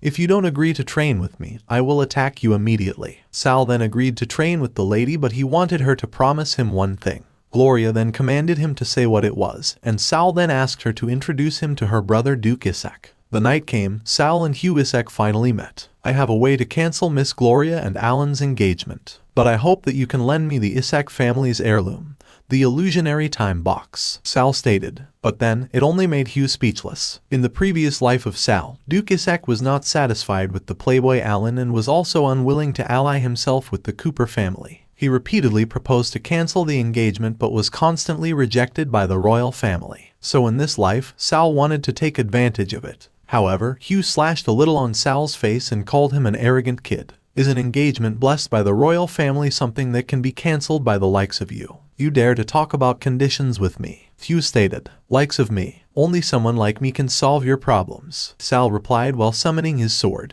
This sword made Hugh shocked and concludes that Sal Cooper is the real S-rank talent. Sal then charged toward him and attacked him, but he blocked it. Sal then said, "Since the engagement can't be cancelled, we just have to destroy that trash, young master, isn't it the same? What do you think, Duke?" And at first, Hugh Isaac was out of words. 1 month later, the Cooper family's bastard children were gathered in the hall. "Madam, everything is ready, but Sal Cooper is not among the bastards, and the young master went to search for him," Josh said. Hira then replied that she knew, so she ordered Josh to go and help Alan. The children don't have any idea why they were called, and they have the guts that it is to emphasize Alan's status as the heir so that they can be his dogs without worry. At this time, Leon Cooper was outside the hall, and one of his servants informed him that the guests were all seated. They also informed Leon that he followed his instructions to begin. Leon was about to enter, but then Hugh showed up and said, "What a coincidence, Duke Cooper. Care to talk?" "Duke Isaac, I don't remember inviting you," Leon replied. Hugh then said that he would definitely come to enjoy the excitement since it was his future brother-in-law's coming-of-age ceremony. Sal and Lucian were hiding on the side. Sal then said that everyone had come, so he told Lucian that it was now the time to activate the illusionary time box. Lucian then fled and went straight to the illusionary box to activate it. The kids then uttered, "Gates of the Abyss, shadow-woven fantasy, illusionary time box, virtual realm open." They all pointed their swords to it and it then instantly activated. Sal was inside the hall. He was looking above. Alan suddenly came with a glass of wine. "I've finally found you. Why are you hiding alone here?" Alan said. At this time, Andrea was having a dream about Sal. In her dream, Sal was tied with a chain and a cross, and in front of him was Alan. "I'm sorry, but your swordsmanship talent is mine,"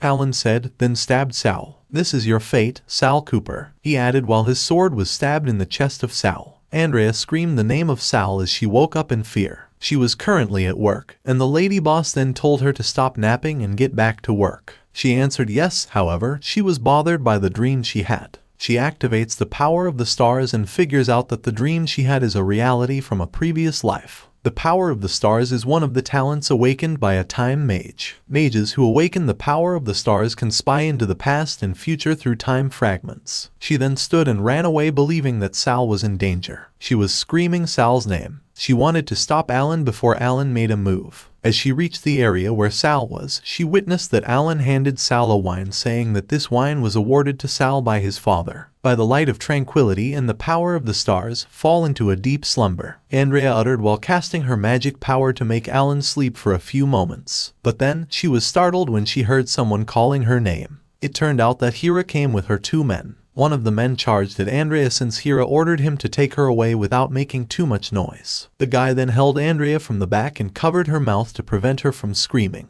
Right at this moment, Hira was confused as to why Andrea was still able to use magic despite that her subordinate told her that the deprivation magic was successful. But then, she forgot about it for now since it wasn't the time for her to think about it as she believed the deprivation ceremony was more urgent than anything else. She was staring at Alan and Sal, and she saw Sal accept the wine given by Alan. Sal drank the wine and the glass fell on the ground as he passed out. "You fool, you fell for the same trick twice," Alan uttered. Meanwhile, Sal was tied to the cross in an underground room. "Who do you think you are to possess an S-rank talent? Who do you think you are to possess a demonic dragon?" Alan stated angrily while punching Sal numerous times. He also vents his anger that Sal gained Gloria's favor. He punched Sal's stomach causing Sal to vomit blood. Alan, stop wasting time talking to him, and let's get started," Hira said. And Alan replied yes. Josh then handed him a dagger explaining that it was specially forged to temporarily pierce through Sal's invincible body. Sal then grabs it and apologizes to Sal claiming that the swordsmanship of Sal will now belong to him. "This is your fate, Sal," he said in guffaws. He stabbed Sal, and Saw's blood splattered from his chest and mouth. "Cry, scream. From now on, I am the true worthy heir of the Cooper family," Alan confidently stated. He also proclaimed he would possess the strongest talents and abilities that no one could stand above him. Sal shivers in anger. He suddenly laughed so loud and said, "Are you performing for a play or something, young master?" Alan and Hira were dumbfounded. Sal then shattered the lock on the chain by just using force. He freed himself and told Alan, "Open your eyes and see clearly whose fate it is." He then snapped his finger and the darkness inside the room had disappeared.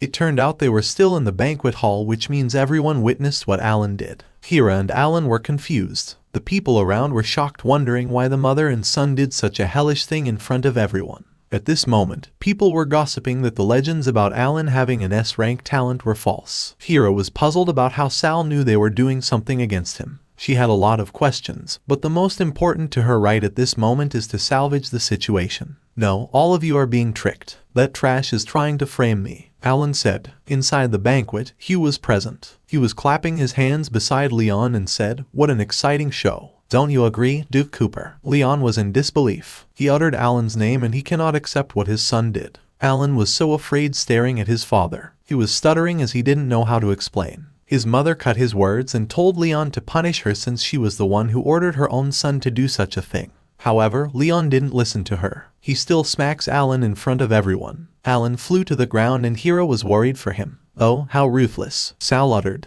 "What did I do wrong? He's a mere bastard child. Everything he has should have been mine," Alan screamed. Hira was telling him to stop talking since she was afraid that Leon wouldn't forgive them. The people behind Alan were murmuring about him. They said they recalled Duke Cooper relied on his own strength to rise to the top. Although he never avoided the issue in public, as his son, they cannot believe he pointed it out in front of outsiders. "Is that so?" Leon said. He was holding his sword. He activates his power as he screams to call out his offspring to his command. He declared that the succession contest shall begin today. He was pointing his sword at the teens in the hall. He told everyone that they had the right to compete to become heirs and that using any means was necessary. No rules and the winner takes all. The guys' eyes were shimmering like evils. They were smiling in excitement, and their main goal was to kill Alan. Hugh was laughing and said, "Is this the legendary Cooper family spirit that is above all else? I finally witnessed it today." He then told Leon that he decided to cancel the engagement between their two families as he didn't want his sister to marry a lying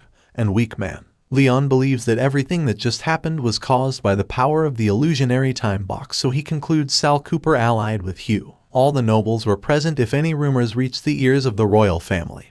He knew it would only be detrimental to the Cooper family, so he planned to step back first and deal with Sal and Hugh in the future. "Don't worry, I will send a request to the king and give him an explanation," he said and shook hands with Hugh. "As expected of the head of the Cooper family, you're wise," Hugh replied. Leon then talks to Sal, permitting him to fight for the title of the heir, but he shouldn't do anything that harms the reputation of the Cooper family. He vowed to make Sal disappear if Sal wouldn't listen to his words. However, Sal smiled and proclaimed that he didn't care about the position. He squeezed the sword and said, "If you want to make me disappear, why don't you do it right now, father?" Leon was dumbfounded. He turned around and put his sword back on his waist. He walked away, but a guy chased him and asked if he really wasn't going to teach Sal a lesson. Leon then said there was no need as he knew that Sal was quite skilled. For now, he would rather be looking forward to what Sal can do. Sal stares at him, and his father thinks of him as a brat with an unlikable personality, and he doesn't even know who Sal takes after. Meanwhile, in the castle, Hera was mad. She was questioning Josh about who was the one who leaked the information and how Sal knew they were going to take action.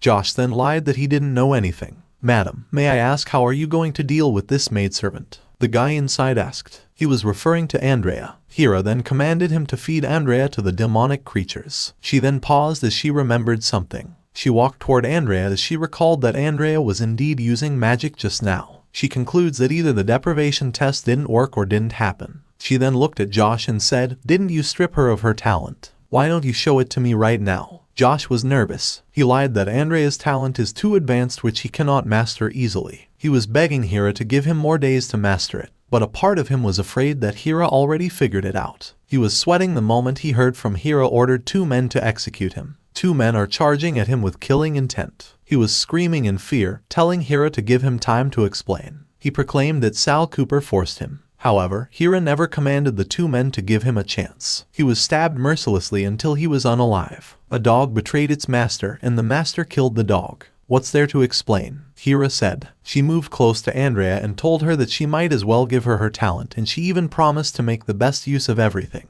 She was choking Andrea and lifted her up without any hesitation. She was using magic. Andrea was in pain. Hera stared at the body of Andrea and noticed that there were no burn marks. She was shocked as she concluded that Andrea had an ice soul body. Girls with an ice soul body who have come of age can become hotbeds. Men who become a couple with a hotbed can improve their strength through her. Andrea was already crying in pain. The next day, Sal was standing at the window. Right now, he was still thinking about the last day. He didn't expect that even after displaying Alan's garbage talent and inferior nature, it was still not enough to make the family head determined to get rid of him. He then thinks that it might be because Leon was afraid of the power behind Alan's mother. He is also aware that Hera arranged for him to stay under the castle last night, and he believes the lady might want it to control him and is afraid of him escaping. But then, he was determined not to leave after letting Alan taste all the pain he had suffered back then. While thinking, he heard someone knocking. He thought that it was Andrea, so he permitted the visitor to enter since the door wasn't locked. But then, it turned out it was Gloria. Gloria waved at him and said that her brother mentioned he'd be returning the item today, which is why she came. Right now, Sal believes that he would be able to directly kill Alan as long as he can gain his ex-family's support. "Hey, what are you thinking about? I am right in front of you," Gloria shouted since Sal wasn't responding. "I'm thinking that for a family on the same level as the Cooper family, why would you consider something that can only create illusions under strict conditions to be your heirloom?" Sal replied. Gloria then asked him if he wanted to know. No one believes that legend and all the nobles know about it, which is why she was thinking of using it to make Sal owe her a favor. But he was shocked and annoyed that Sal told her she could now leave. She grits her teeth out of anger and confidently challenges Sal. Sal was shocked, but then he accepted the challenge. They then immediately went to the battleground. Gloria immediately charged at Sal with her sword, but Sal easily blocked her sword. She got suddenly distracted, causing her to look in another direction. Sal got a chance to point the sword at her and declared that she lost one again. "Not a gentleman at all," Gloria uttered. Sal turned around and told the lady that it was her who wanted him to use his full strength, and as per their agreement, she has to tell him the illusionary time box's secret. Gloria then informed him that it was just a legend and no one knew whether it was real or fake since no one had made it happen. Sal then asked what legend it was, and as per Gloria, according to legend, if someone gains the recognition of the power of the stars and masters the illusionary time box, he can sacrifice his entire life to let someone be reborn. Sal then concludes that Andrea sacrificed her life in exchange for his rebirth. In this life, he not only has to take good care of Andrea as well, but he can't also let Alan get the chance. While thinking, Reynold and Lucien rushed at him to inform him that Andrea had been captured. Sal was shocked and nervous upon hearing it. He then ordered the two guys to speak clearly about who was the one who dared to capture Andrea. According to Lucien and Reynold, someone saw Andrea get captured by the matriarch and some servants in the forest during the operation last night. Gloria then added that she seemed to have heard this morning that Andrea became the young master's personal mistress when she got older. That time she heard it, she thought that the young master the servants were referring to was Sal. Sal then ran to rescue Andrea. He screamed, "Alan, you're courting death." While running, Gloria commands Reynold and Sal to follow Sal as she knows that Sal's gaze doesn't look like he's going to rescue someone but to kill. At this time, Andrea was inside his room.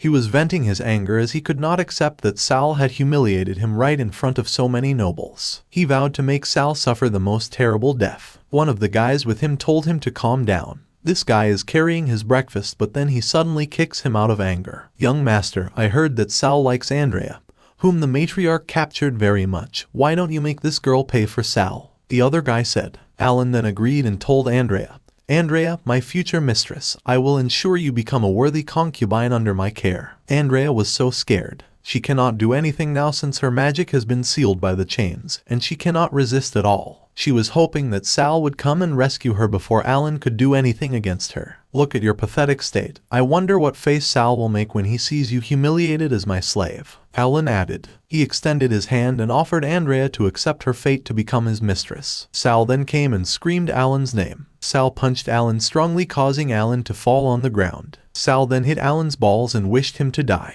Alan screamed in agony, but Sal wasn't satisfied and hit him more several times. His punch is too strong as it breaks Alan's bones. Sal's aura was too scary. Alan got scared and screamed for help. The servants then charged at Sal to help Alan, but before they could go near, they instantly flew away due to Sal's flame magic. Gloria, Lucien, and Reynold then also entered to assist Sal. Gloria freed Andrea, and the moment Andrea escaped from the chain, Gloria then asked her to move quickly, knowing that Sal was demonizing again. Andrea then approached Sal and begged her to wake up since she was now fine. She was hugging Sal to stop him from killing Alan. Two of Alan's servants then pull him away from Sal. Hera came and was shocked to see her wounded son. "Sal, you bastard. Is this how you repay your father for bringing you into the castle?" she angrily said. Sal removed the necklace and walked toward Hera. Andrea was calling him, but he never looked back. Hera was nervous, asking Sal what he was trying to do. Sal cut his own palm and said, "I, Sal Cooper, challenge Alan Cooper to a holy battle, to the death." He dropped his own blood on the head of Alan, and he was determined to kill Alan as he didn't want to let an unpredictable factor who threatened Andrea exist. 7 days later, everyone gathered in the dueling arena.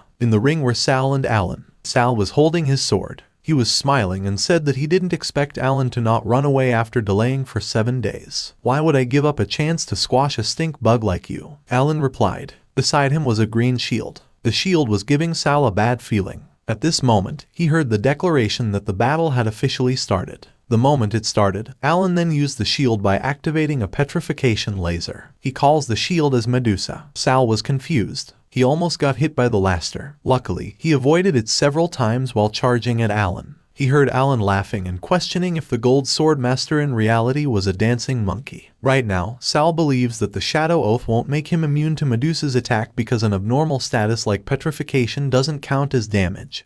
So there's no way to transfer it via the Shadow Oath. At this moment, he decided to destroy the shield first. "Sal, you didn't expect this, did you? You stole my sword of Perseus, but I obtained the shield of Medusa instead. This is the difference between a child of destiny and a rebellious person," Alan stated confidently. He was teasing Sal that everything he would do would be useless. Sal jumped higher while staring at Alan. But then, Alan calls his Medusa shield. The eyes on the shield opened and were shimmering. Sal hit the shield and there was a green liquid splattered from it. Unfortunately, Sal's sword was rusted, but surprisingly, it instantly came back to its form. He stares at Alan and slashes him, but then it ends up that only Alan's ring was harmed. Alan then guffaws and proclaims that he's almost a golden staff mage now. He then summoned a vengeful soul and commanded it to devour everything. This vengeful soul is a black magic curse art corruption. Gloria and Hugh were dumbfounded upon seeing it, knowing that it is a vile black magic that can only be mastered by using the souls of 1,000 commoners who died painfully. Hugh then told Leon that he wanted an explanation. However, Leon said it was their family's secret, so he should respect the noble's tradition. What a fool, you're actually not dodging. In that case, enjoy wailing in pain, Alan uttered while staring at Sal, who was charging toward him. However, Sal was unharmed. Alan was shocked as it was impossible for him to happen. He said he had tested this move a few hundred times and no one should be able to resist the magic and avoid corruption. You bastard, go to hell, he said as he summoned another set of souls. But then, it ends up ineffective towards Sal. Alan was shocked. Sal then told him, after you've struggled enough, you can die. Alan laughed as he activated a Shadow Oath damage transfer. He was confident that Sal couldn't hurt him since Sal was his shadow. Sal slashed his sword and everyone, including him, was shocked as they realized that Alan's Shadow Oath could transfer fatal damage to other shadows. Alan then summoned his black magic life scepter. This item can extract the life force of others and attack the target. As long as the life force of the attacked person is lower than the total life force gathered by the scepter, the target will die immediately. It is an extremely evil black magic. Although he doesn't know why the Shadow Oath on Sal became ineffective, now he is confident that Sal will definitely not escape this magic. He surrounds the black magic to the minions of Sal to use their life force to showcase the life scepter's ability. The men feels pain. They were struggling breathing, and seeing them suffering made Andrea worried. Alan raised the life scepter and laughed and said, "Have you given up resisting? But what a shame, I will not stop punishing those bastards." Sal struck his sword on the ground. He recalled his past life, the time when he refused to become an animal like Alan. Right now, he activated a blood formation forbidden magic and attacked Alan. Alan was shocked upon seeing his black magic slowly destroyed. Reynold and Lucian then cheered for their boss, wishing him a long life. The arena was covered with a shield, but then there was a dragon heading from above and shattering the glass. It turned out that this dragon was the one Sal tamed back then. Sal then said, "Enjoy your breath, Alan, because this will be your last." He was smiling at his dragon and never thought of it to be mad as well. Hugh was shocked, saying that this dragon behind Sal was the dragon armor, and by this, he confirmed that the legend was really true. Gloria was also dumbfounded upon hearing his statement, and she asked him what he was talking about. According to Hugh, it was said that if the dragon race can attune their will with their master, under the influence of intense emotions, they can completely alter their form and greatly enhance their master's abilities. And this is known as the dragon armor. Right at this moment, Sal possessed the dragon armor Hugh mentioned. Alan was in disbelief, believing that even after receiving the acknowledgement of the dragon, it is still impossible for Sal and the dragon to synchronize their hearts and minds. He then concludes that it was just an illusion magic, so he decided to shatter the illusion right away using his great forbidden magic. Skulls appeared in front of Sal. Sal was calm and said, "What made our will connect together is our wrath towards you." The skull tried to scratch her, but then he easily avoided it. He then charged directly to Alan, and Alan was startled, but before he could react, the staff he was holding was cut, including his arm. While Alan was screaming that it was so painful, Sal stated that the slash he made was for the innocent people whose talents Alan had stolen. Upon seeing how Alan was attacked by Sal, Hira stood and was worried for her son. She was screaming Alan's name, but Leon Cooper doesn't like how she reacted. He commanded her to sit down, but she didn't listen at all. "You bastard. You dare, Alan uttered. The skulls were standing in the middle. Sal then charged toward the skull and attacked it without any hesitation. "This is for the shadows who died for you, and for me, whose talent you stole and used to death in the previous life. For all the evil deeds you have done in the past, present, and future, go to hell, Alan," Sal stated. While heading toward Alan, his sword was flaming. However, a ring was thrown into his sword, which creates a strong impact. It turned out that the ring belonged to Hira. Despite hearing Leon reminding her that this is his Cooper family's most sacred duel of life and death, Hira doesn't care at all. She was carrying Alan, who was complaining about the pain he felt. At this time, Hugh was smiling, saying that Hira is indeed an S-rank mage who was stunning in the past but was never seen in the battle again after she married the Duke. And now, he never expected to have the honor of witnessing it today. According to him, Hira used the help of magical artifacts to cast an 8th ring spell like the Holy Shield, and he wondered if the rumor that the matriarch was injured by the backlash of magic when she assassinated the former family head would be true. Hira summoned her 9th ring white magic holy spear and said, "If I'd known that you'd become such a monster, I would have killed you when you were a baby. I'm going to correct this mistake right now. You must die today." She was floating above and was ready to end Sal's life. However, Leon screamed, commanding them to stop. Because of Leon's powerful scream, the spear of Hira was shattered. The same thing happened to the dragon armor of Sal. As expected of the silent sword Saint bled. This move, the magic restraining ripple, is simply invincible. Hugh uttered. Leon stood and went to the ring. "Cooper family doesn't welcome you. Take your people and leave," he said. Sal almost addresses Leon as father, but then he immediately calls him patriarch and tells him he will regret his decision. Hira was annoyed and asked Leon to let her kill Sal.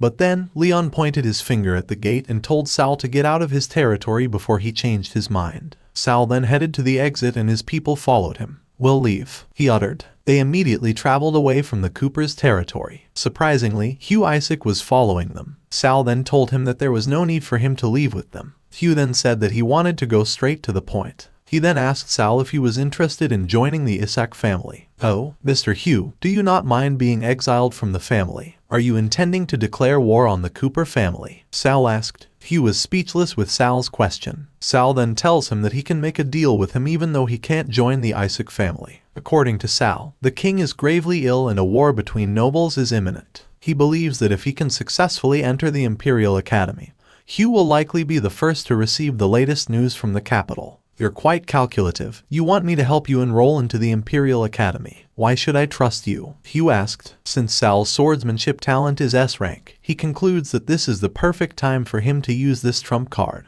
He then replies to Hugh that it is because he will become the direct disciple of the hidden sword saint, Chris. At this time, the Chris he was referring to was drunk. He was holding a bottle of alcohol and he was hiccuping, so he concluded someone was talking about him behind his back. Chris, the Heaven Sword Saint, was 47 years old under the realm of the titled Sword Saint. His style characteristics were fast sword, with a speed faster than sound. Before the sound of the sword arrives, the blade is already at the target. Although it appears to be an assassination technique, it is actually incredibly forceful and powerful, often breaking through defenses with overwhelming force. Chris' personality appears relaxed and carefree on the surface, but is actually very cautious and careful, and he never trusts others easily. Chris is the commander of the King's Secret Assassin Legion and answers only to the king. His preferences are fake drinking, faking being constantly drunk, and faking and gambling. Many days later at St. Gordon City outskirts, Hugh, Sal, and his people had arrived. In front of them are 3 towers, and according to Sal, it was the strongest defenses of St. Gordon City, the Holy Trinity Magic Towers, and seeing it meant they were not far away from the city. Hugh then informed him that St. Gordon City is filled with nobles, so he warned Sal to be careful outside of the school. While he was talking more, he wasn't aware that Sal was thinking of him as a guy who wasn't trustworthy. Sal knew that for the sake of Isaac family's interests, Hugh had done plenty of backstabbing. Sal was confident to handle this matter himself and find an opportunity to break away from the group. Hugh then suddenly told him not to worry since he was willing to settle everything regarding the Imperial Academy. He also said that Andrea would have to endure a little inconvenience by enrolling as Sal's maid. That way, Hugh believes that both Sal and Andrea can live together legitimately. As for the guards of Sal, Hugh planned to settle them in his Isaac family estate as he believed that these guards could help protect the estate and deal with any bandits. Sal flinched upon knowing that there were bandits near the imperial capital as well, and by that, he started to believe there would be an opportunity for him. They might be called bandits, but they are really just the subordinates of St. Gordon's nobles. They're quite a troublesome bunch, Gloria stated. But Sal suddenly whooshed too fast and said, "Leave the bandits to me." Hugh then asked him how about Andrea, and while in a rush, Sal replied to him to send the lady to the Imperial Academy's School of Magic. Gloria was disappointed with the sudden behavior of Sal. She asked her brother's opinion, but Hugh just told her that they must first take care of Sal's subordinate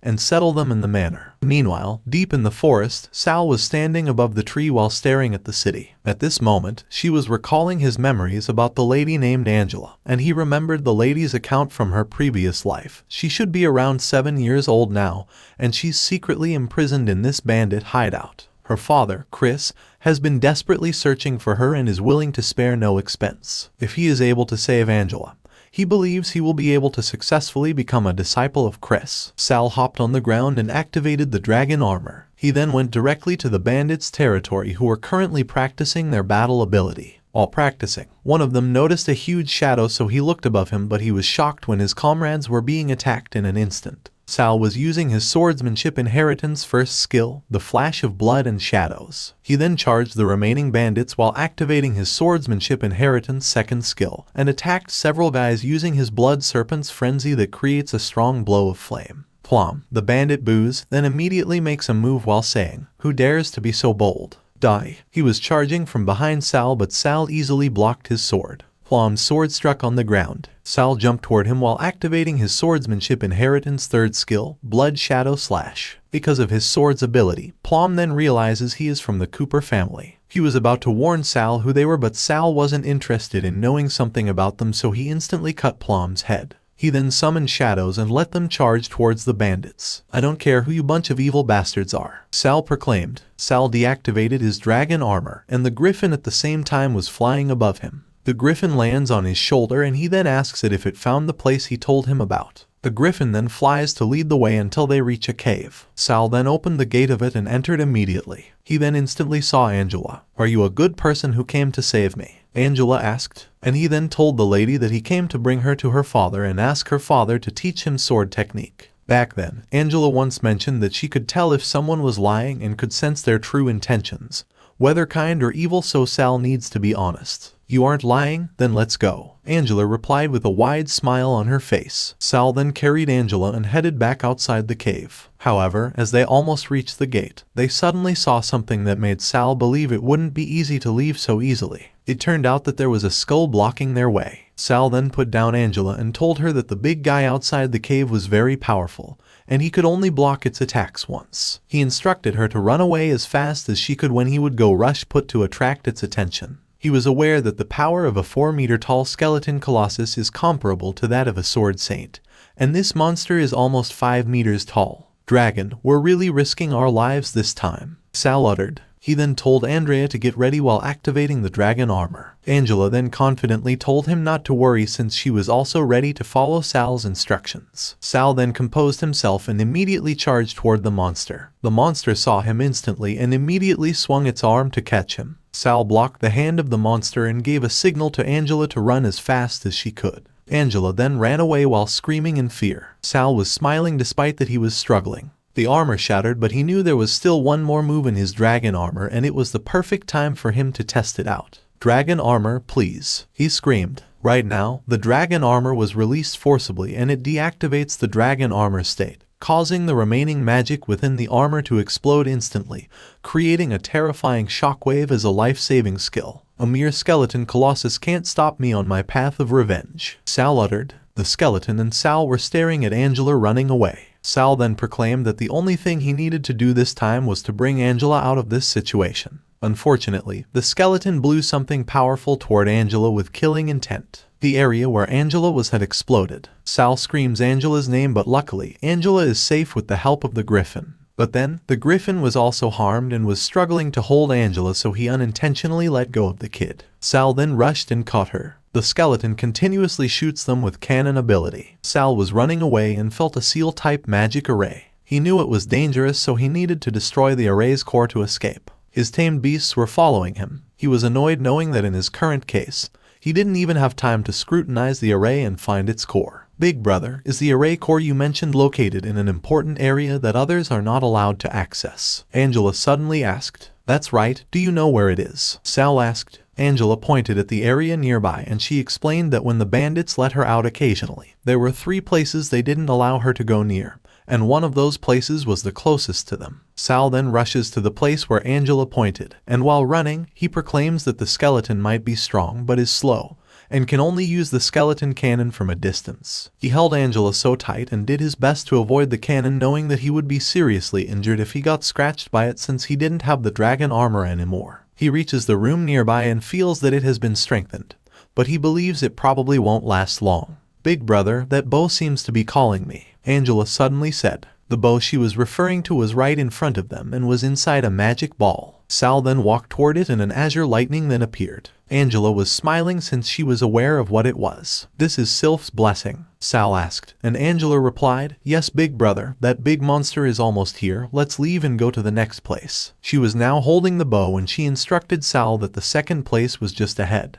The skeleton almost caught them, but Sal reached the other room easily. There was a dark ball in the middle of the room. Inside was a purple smoke, and below it was a magic circle. Sal was shocked as he concluded that the mage who set up this array triggered the skeleton colossus self-destruction. The skeleton shattered all of a sudden. And at this time, Sal informed Angela that he might lose his mind after using his move, and he instructed the kid to find a way to protect herself if he attacked her. Angela then told her not to worry since she believed in him. Sal then possessed the movement he got from the demonic creature, knowing that this move was the only thing he could do at this rate. He then activates his swordsmanship inheritance 4th skill, specifically the Bloodbath Storm. This ability creates a powerful attack and he then hits the ball in the middle. The demonic creature held Sal's hands and proclaimed that Sal now belonged to him. Angela witnessed what just happened and seemed like she was worried for Sal. At the Imperial capital in the St. Gordon City Imperial Academy, Chris was leaning on the wall while wrapping his wine. His subordinate came and said, "My lord, the Deathbringer of the second prince has left the city. Should we send people to follow them?" The second Sandrew outside the city, Chris uttered. He then lets go of his wine while telling his subordinate to take good care of it as he will still drink it after checking it out himself. His wine slowly dropped on the ground and his subordinate then picked it up. This guy suddenly checked and proclaimed that the lord was finally free. Going back to the bandit's lair, Sal was still possessed by the blood demon. He was holding his sword while standing still together with his tamed beasts. In front of him was Angela. He walked toward Angel and suddenly tried to attack him. Luckily, the griffin pulled Angela away, so Sal ended up hitting the ground. The griffin put Angela down and Angela was in so much pain. She was calling Sal, but Sal really lost his mind. He stepped forward going to Angela and his own dragon attacked his way trying to save the kid. Sal then swung his sword to attack the dragon and luckily, the dragon dodged it. Since Sal's attention was on the dragon, the griffin then approached Angela by giving her the bow. Angel accepted it and recalled that Sal told her to find a way to protect herself if he lost his mind after using the demonic power. Sal also told her not to worry and believe in him. Angela becomes very determined to survive. She extended the arrow and wanted to tell Sal not to worry as she was sure she could survive. She then released the arrow, however, Sal was able to deflect it, causing Angel to fly away. The griffin immediately assisted her and she stood with Sal's tamed beasts. Sal stares at them with an evil look. He chuckled and said, "Such an alluring little apple. I wonder which part I should eat first." He walked toward Angela. Angela was scared since she could not move another step due to pain. Unfortunately, Sal choked her and lifted her up. Sal uttered that Angela's pure blood should spill from a chest that is torn apart and flow slowly into his throat. "Big brother, don't be sad, you've done your best," Angela said. She started to cry and her tears dropped to Sal's face. This time, the unconscious real Sal finally woke up and said, "Blood demon, you're going too far." The blood demon that possessed Sal's body was dumbfounded as to how Sal possibly break free on his own. "Stop resisting, you can't stop me. Your mind will never be free from my control," the blood demon added. He finally released Angela, so Angela dropped to the ground. Sal agreed that the influence the blood demon has on his mind is truly terrifying. But one move is all he needs. He then casts a blood feast and the blood demon says, "No, you're destroying yourself. Don't even think about becoming a swordsman in the future." After the blood feast is activated, the blood demon gets out of Sal's body. Sal chuckled and told the blood demon not to worry as he was sure Chris would help him resolve his problem and concluded that the blood demon would be dealt with too. Before the blood demon disappears, he advises Sal not to place his hopes on others as he will definitely regret it. This time, the Sandrew's Deathbringer appeared behind Sal, and this guy was holding a dagger then said, "The one who dared bring trouble to his highness." He was staring at Sal, who was currently unconscious. He raises his dagger with the intention of killing Sal. However, Angela interferes. She extended her arms and told the Deathbringer not to hurt her big brother Sal. All of a sudden, the Deathbringer's dagger sliced to pieces, including his hand and arm. He was so confused about what was happening. He was clueless, not until Chris appeared and hugged his daughter while the Deathbringer's body was being sliced. "Angela, you've suffered all these years. Daddy came too late. Come, let's go home," Chris said. He carried Angela and walked away, but Angela felt sad, telling her father not to leave Sal alone. Chris then turned around and asked Sal if he wants him to help him heal his body. Sal opened his eyes. He slightly smiled and replied, "That's not the only thing I want. I risked my life to save Angela to inherit your legacy." Chris then moved closer to him and chuckled, then claiming that he was the one who saved Angela right now. "Although my mistake caused some small issues, it also freed you from the second prince's control. Am I right?" Sal stated. 7 days later, Sal walked into the hall of the Imperial Academy together with Chris. While walking, Chris stated that Sal's body might not have fully recovered yet, but he had already announced to the entire empire that Sal would inherit his title in the future. Sal then asked if it makes him the public enemy of the Imperial Academy now, and Chris replied that he can always choose not to become his disciple at any time. At this moment, the people around them gossip that Sal is the one who killed his own brother and his whole family, and also who tricked Sword Saint Chris. Sal then told Chris that his inheritance was not the only thing he wanted, and he proclaimed that a mere group of hostile students could never stop him. Someone suddenly pointed a sword at his face. Sal was too stunned to speak. It was William, a commoner student who ranked first in the Imperial Academy Combat Branch. Gold Swordmaster. You are a villain who has harmed your own blood brother, and a shameless scoundrel who deceived Sword Saint Chris with your schemes. I, William, challenge you to a duel today to strip you of all your honors," William stated. He looked at the other students and felt such overwhelming hostility that could barely conceal the murderous intent, and he concluded this could only be the work of the second Prince Sandrew behind those bandits. He also believes that this is the plan of the second Prince Sandrew, to use William's sense of justice to deal with him while he's severely injured. "Hey, if you don't dare to accept my challenge, then leave Sword Saint Chris and abandon your noble title," William said. Sal already met William in his previous life, but William challenged him to a duel last time because he was used by others, and he never expected this would happen again after his reborn. And since that is the case, he doesn't have a choice but to do it like old times. He grabbed his sword and accepted William's challenge with a favor. He activates his power and it wrapped his body. He was standing in front of William and heard the people cheering only for William. Someone even screamed, telling William to teach Sal a harsh lesson and let him know that the Imperial Academy isn't a place where just any stray dog or cat can enter. William then charged towards Sal while he uttered, "Sal, take this." He was full of determination. He attacked using his imperial swordsmanship, charging heavy cleave, but then, he didn't hit Sal since Sal used his blood light stealing shadow and flee behind William. In just a few seconds, he was able to stand behind William. William was startled the moment he heard Sal telling him to admit defeat since he was not a match for him. William suddenly screamed as he used his enraged imperial swordsmanship. Sal feels danger knowing that he still needs at least 10 seconds before he can use his bloodlight stealing shadow again. William swung the sword and turned around as he charged towards Sal. Sal clearly saw the moves William was using and he still remembered that this is William's ultimate combo. And William actually mastered this move back when he was at the Imperial Academy. William held on the floor and jumped towards Sal with his swallow return ability. "Repent for your evil deeds," he screamed and was about to hit Sal with his heavy cleave again. Sal still have the guts to smile as he remembers Chris stating that blood magic is different from other forms of magic. And with Sal's current condition, he believes that Sal can barely manage the second technique of the Blood Demon swordsmanship, which is at the level of a Silver Sword Guardian. Chris added that if Sal used his third technique, it might not only trigger the Blood Demon phantasm, but also cause his fragile newly recovered body to collapse again. Despite what Chris told him, Sal still wants to use the third technique. He felt sorry for not following Chris's advice. It's just that William's loyalty is something he's willing to bet his life to get. William attacked him and he flew away, but he still managed to rise with his sword. He then activates his Blood Demon swordsmanship's third technique, the 1000 Blood Shadow Blades, and attacks it toward William. William was distracted upon seeing it, so Sal got the chance to point the sword to William's neck. Swordsmanship can actually do such a thing. William uttered, "Oh my honest and reliable William, I finally saw this interesting expression once again. It really makes me nostalgic," Sal said. He suddenly guffaws. His eyes become red since he used the Blood Demon swordsmanship again. As he continued to laugh, his aura became scary. William doesn't know what to do anymore as he feels something wrong with the bloodlust surrounding Sal's body. At this time, the other people around them decided to interfere. The magicians also activated their magic powers, and they were aware that Sal activates blood magic.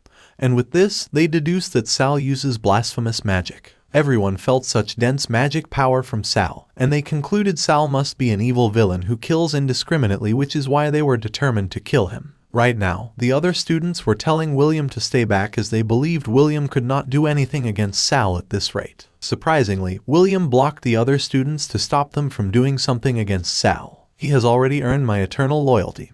Even if he is truly an evil person, I will protect him and die before he does, he stated. Chris then walked towards Sal and extended his hand to get Sal away from everyone. He was staring Sal and uttered that Sal was really like him when he was young, who is also troublesome. Sal was affected by the blood demon phantasm, which is why he was acting so scary all of a sudden. Chris carried Sal on his shoulder and said, "Taking advantage of someone's peril is not the style of the Imperial Academy students. Once Sal recovers, there will be plenty of opportunities for you to compete with him." The students were too scared and felt like they had already died once. At the same time, Sandrew Richard, the second prince, was also around together with Morin Shabbat, the second son of the Shabbat family, also his subordinate. Morin asked about what they should do, and Sandrew Richard replied that he remembered Sal entered the academy through a noble recommendation, and he commanded Morin to come with him to the trial mission hall. They were staring at Chris leaving together with Sal. Richard cannot believe that Sal used some blood magic, which is really something that would lead to a fatal end. Andrea also witnessed the scene. She was worried for Sal, so she told her Professor Cassidon, a mystagogue, that she wanted to help Sal, knowing that she would be the only one who can deal with the blood demon phantasm affecting Sal. However, Cassidon tells her not to be silly, and he believes it would be better for Andrea to stay away from Sal since Sal practices evil blood magic. Andrea then reminded Cassidon about what he said, that the magic faction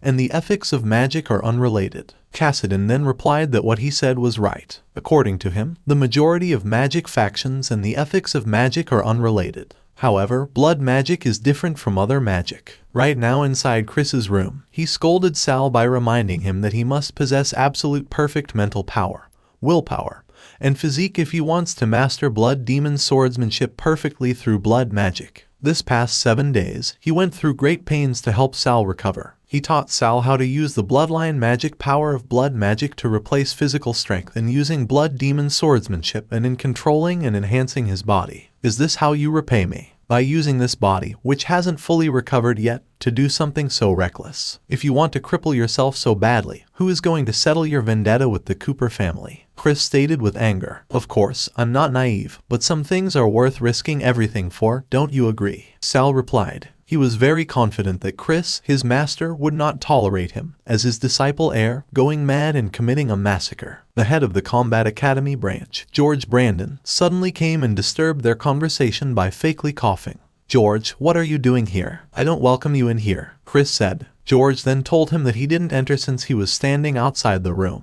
George then told Sal that he was a noble recommendation student, and according to school regulations, he should complete the trial mission within 1 week to prove his eligibility to stay at the Combat Academy. Sal was annoyed, but before he could say anything, George turned around and told Chris not to let his little schemes affect the normal teaching order of the school, and he warned him that the headmaster might be lenient with him, but he won't. Sal then pointed at George leaving while asking Chris if he had a feud with George.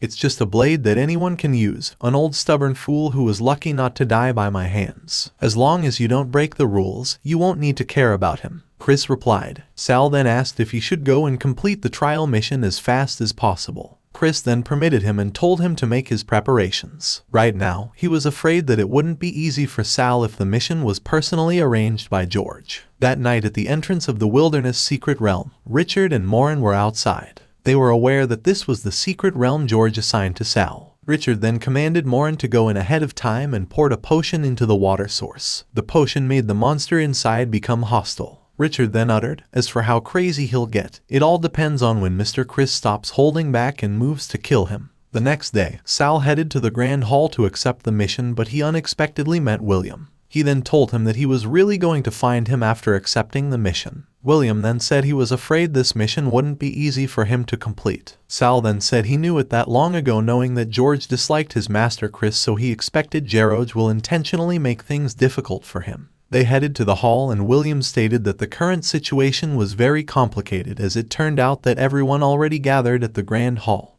waiting for Sal to make a fool of himself. The one in the sitting was Felix. He was the student on duty and also George's disciple. Andrea and Gloria were also inside the Grand Hall, and seemed like Andrea was worried for Sal. Sal then went straight to Felix and told him that he had come to accept the mission. Felix smiled at him and asked for his name and school. Sal then gave his name and said he was from the Institute of Combat. And sorry, due to a mutation in the secret realm, the difficulty of student Sal's trial mission has been elevated to highly dangerous. It now requires a team of at least 4 people, Felix stated. William then told him to change it to a solo normal difficulty mission, but as per Felix, suitable solo missions will only be announced next week. But as per the Academy's regulations, student Sal must complete the trial mission within 3 days to officially join the Academy. All of a sudden, a student screamed, telling Sal to get lost since the Imperial Academy doesn't welcome a bastard like him. Student Sal, are you going to find a way to gather enough people? Or are you going to safely exit the academy? Felix asked. Another student then screamed, asking Felix why he was talking so much with Sal instead of closing for 3 days and preventing Sal from accepting any missions. Do you think I can't find any teammates? Sal asked while bloodlust wrapped his body. Felix then said that it doesn't matter to him if Sal can find a teammate or not. But what he can see is that everyone else doesn't want Sal to enroll in the academy, and more importantly, become a lackey like William. Sal suddenly lands his sword at the shoulder of Felix and says that if he can find enough teammates, he wants Felix to kneel and admit that he is blind despite having eyes, and also, he wants him to apologize to William for shaming him. You dare. Unless you kill me, don't even think about making me kneel. Felix replied with an ironic smile. Sal then told him he wouldn't kill him, but he would report everything to his master Chris, as he believed Chris would take action to protect his disciple. Felix held Sal's sword and told Sal that he should speak after he gathered enough teammates by tonight. Someone then interfered by saying that there is no need for Sal to gather teammates if it's just an adventure of 4 people. It turned out it was Gloria and Andrea. Andrea introduced herself and said she was from the Institute of Magic, and Gloria then also said she was from the Institute of Combat. They proclaimed they were willing to join Sal's party. This senior with squinty eyes, please take a moment to register the mission, and then, please kneel and apologize, Sal stated. He then turned around and walked away while saying that Felix wanted to make things difficult for him, and he asked him if he was prepared to bet his life on it. The people around were murmuring, stating that a villain is a villain. They added that Felix was merely following the rules, and now restoring to using Chris's name to bully others. Felix shivered in anger at the fact that Sal embarrassed him to everyone. While leaving the Grand Hall, William told Sal that he didn't have to go extreme just for his sake. Sal then told him to remember that as long as they did not do anything wrong, they must not let trash stand above them and do whatever they want. And he promised that he would also never do anything wrong. After dealing with Sal about the mission, Felix went to his master George and told him that he wanted to go over and kill Sal personally. George then told him that he must follow the rules and remember the shame he felt today and convert it into strength. That way, he believes Felix would be able to extract his life away like the Grim Reaper while following the rules. Meanwhile, Sal, together with the 3, went to the dense forest of Mylessa. They entered inside and William explained that the inheritance of the ancient enigmatic sorcerer Mylessa was hiding in this forest, but the Academy has had this secret realm for hundreds of years and no one managed to find the rumored inheritance. This dense forest consists only of this mountain forest. The exit is at the lake on the mountaintop. The base of the mountain is the most dangerous part of this secret realm, where it is said that nightmare-level magical beasts equivalent to titled sword saints roam. As per William, the closer they get to the summit, the safer it becomes. Near the top, there are only low-level monsters. Staying in the pond, there's no need to fear magic creatures since they won't attack unless provoked. This mist within the forest is poisonous. A gold sword master can withstand it for about 10 hours due to their physique. As for mages, if they don't have the corresponding magic and rely solely on their mana to resist it, even a golden staff mage will completely lose their combat power in about 6 hours. After walking for a few minutes, Sal suddenly felt something was coming, so he informed everyone to prepare for battle. 3 students then showed up. They were panicking while running away as they were chased by hundreds of insects. The lady in the middle was screaming for help. William then prepared his sword while stating that the insects were the Mylessa's insect swam, and not only were they hard to shake off but also didn't bring any benefits, so they just had to leave their active path. The lady chased by the insects then said that it was useless since they had run for 20 minutes and changed directions 5 times, but the insects still chased them. They continued to run, and when they got near Sal's team, Andrea then used her ability and activated a shield she called Fat Cat. Fat Cat? What kind of magic is that? William asked. Sal suddenly raised his sword and said, "You spent 20 minutes running away, yet you didn't have the courage to pull out your sword. Are you all even worthy of being called geniuses?" The 3 successfully entered the shield Andrea created. Sal then used his blood serpent ability and attacked the insects. The insects exploded, and when the insects all died, Sal then proclaimed that these insects are all worthless evil creatures since it doesn't even boost blood mana. The three then feel relieved knowing that they are now safe after the insects get killed. "Are you not ashamed of being saved by your enemies?" Sal asked. The lady then calls him a country bumpkin who has no sense of taste at all. "A bastard like you, who can't even inherit a title or land. Do you think any noble would truly see you as an enemy? You're nothing but a source of amusement. If you have any sense, escort me out, and I might just leave a retainer position for you," she added. And while she was talking, a dark purple smoke appeared and there were red eyes visible from it. The lady then noticed it. She panicked while asking what it was. The team of Sal then positioned. Gloria said that these might be monsters attracted by the insect swarm. William then told everyone to be careful, believing that something was wrong with the monsters. The huge foot of monster took a step followed by its head and body. It turned out it was so huge and was roaring loudly. Sal smiled and proclaimed that it didn't matter to him at all if there was something wrong with the monsters. All he knew was that he needed to kill them one by one. Sal then immediately started attacking the monster using his blood demon swordsmanship. The Cooper family's blood demon swordsmanship is a type of swordsmanship inheritance with blood magic as its core. Because it uses magic instead of physical strength, the blood demon swordsmanship's technique is bizarre and unpredictable, making them difficult to defend against. Currently, Sal used Rock Pierce and Bloodlight Stealing Shadow for a wielder of blood magic to increase their magic capacity. Much like a warrior strengthens their body, they need only to kill. As he struck the monster, he controlled its blood and used it. He then absorbs the blood and evolves it. This is the core of blood magic. While a blood mage cannot advance rapidly due to its fragile body, a blood swordsman bears no such weakness. No matter how much magic is in the blood, under the secret techniques of the blood demon swordsmanship inheritance, it will only make a blood swordsman even stronger. The only problem is that the malice of the deceased towards the living, lingering in this blood, will condense within the body into an eternal blood demon phantasm. That is an eternal curse that only those with an indomitable will can suppress. While Sal is fighting against monsters, Andrea is worried for him and asks if he's fine. Sal then told her not to worry as he was confident that he would be fine against mere high-level magical creatures with his master regulating his power. More monsters charged toward him. His eyes became red and he suddenly screamed with anger. A bloodlust tornado also appeared and Andrea immediately activates her wall of stars so they won't get affected. "Is this like that time in the dragon's lair?" Gloria asked, and as Andrea then replied that it felt different this time. "What's there to be conflicted about? Those who practice blood magic will all eventually descend into madness. Isn't this common knowledge?" The first and second heads of the Cooper family went mad because of blood magic. It is said that the current head became the Silent Sword Saint to isolate the influence of blood magic on the family's bloodline.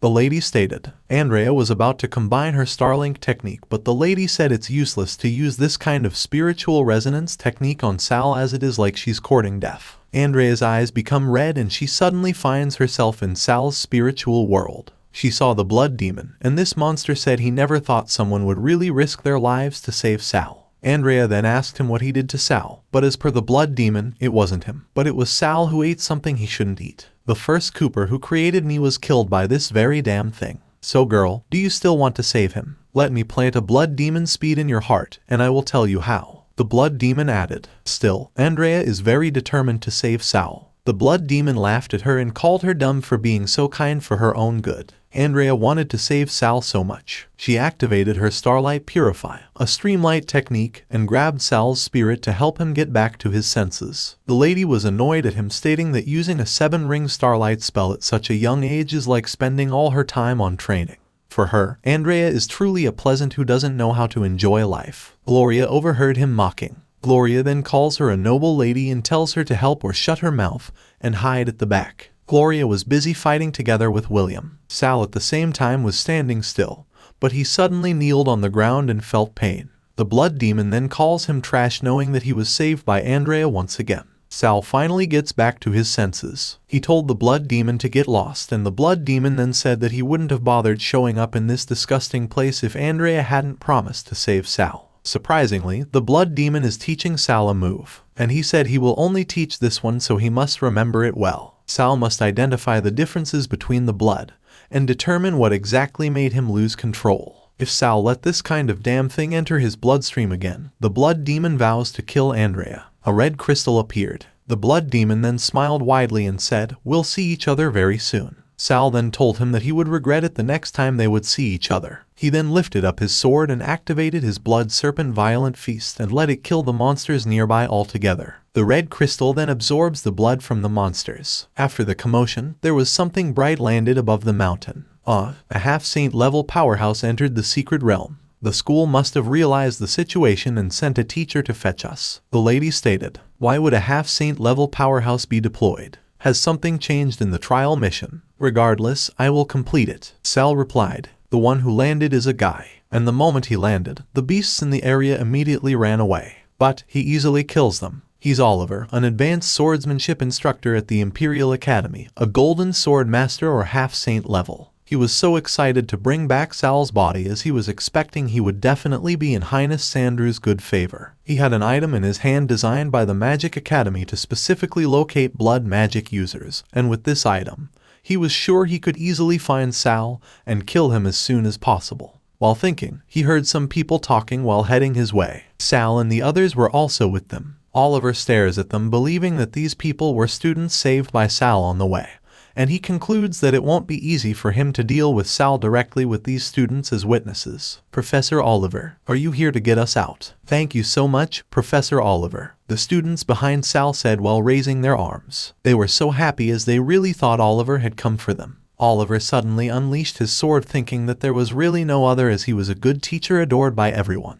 And he believes that by eliminating an evil disciple who caused the anomaly in the secret realm and revealing his true nature, the students will thank him. At this moment, Sal feels Oliver's murderous aura. Oliver suddenly attacked him and everyone was worried about him and told him to be careful. Oliver thought that he had instantly killed Sal. He even said that Sal should be satisfied to be killed by a slash at the level of a sword saint. All of a sudden, Sal appeared behind Oliver and said, "So the so-called half-saints are gold sword masters capable of unleashing sword saint-level attacks, as expected of the Academy to create such an ostentatious but impractical thing." Of course, Oliver was triggered upon knowing that Sal didn't die from his hand. He immediately attacked Sal once more while saying, "You actually didn't die. Is this the mysterious nature of blood magic? Then I shall kill you again." Sal blocked Oliver's sword while thinking that the blood demon phantasm previously taught him to detect poison in his bloodstream using blood magic. But this time, he felt Oliver's magic wasn't poison. He senses something is different. Oliver continuously attacks him, but he still smiles, knowing that it's the way Oliver's internal power operates. By sensing this, he can see through Oliver's moves and actions. Once he understands the mechanism, he concludes he might even be able to replicate the other's techniques in the future. He was protected by Andrea's shield, causing Oliver to fly away the moment Oliver's shield got blocked by the shield. This time, William interfered by attacking Oliver using his Empire Sword technique. However, Oliver blocked William's sword. He grits his teeth as he was struggling pushing the sword of William. Now, he could say that Sal is harder to kill than he thought, and William's attacks are also harder to deal with than usual. A part of him was still positive, thinking that it looked like there was still a move that he could use. Sal and William attacked him together, but he luckily swept them away with his strong blow. All of a sudden, monsters then appeared and both William and Sal were staring at it. Oliver at the same time was inside a golden cylinder as he was planning to escape. He was smiling, believing that the students would be grateful to him as a teacher for arranging this real battle training.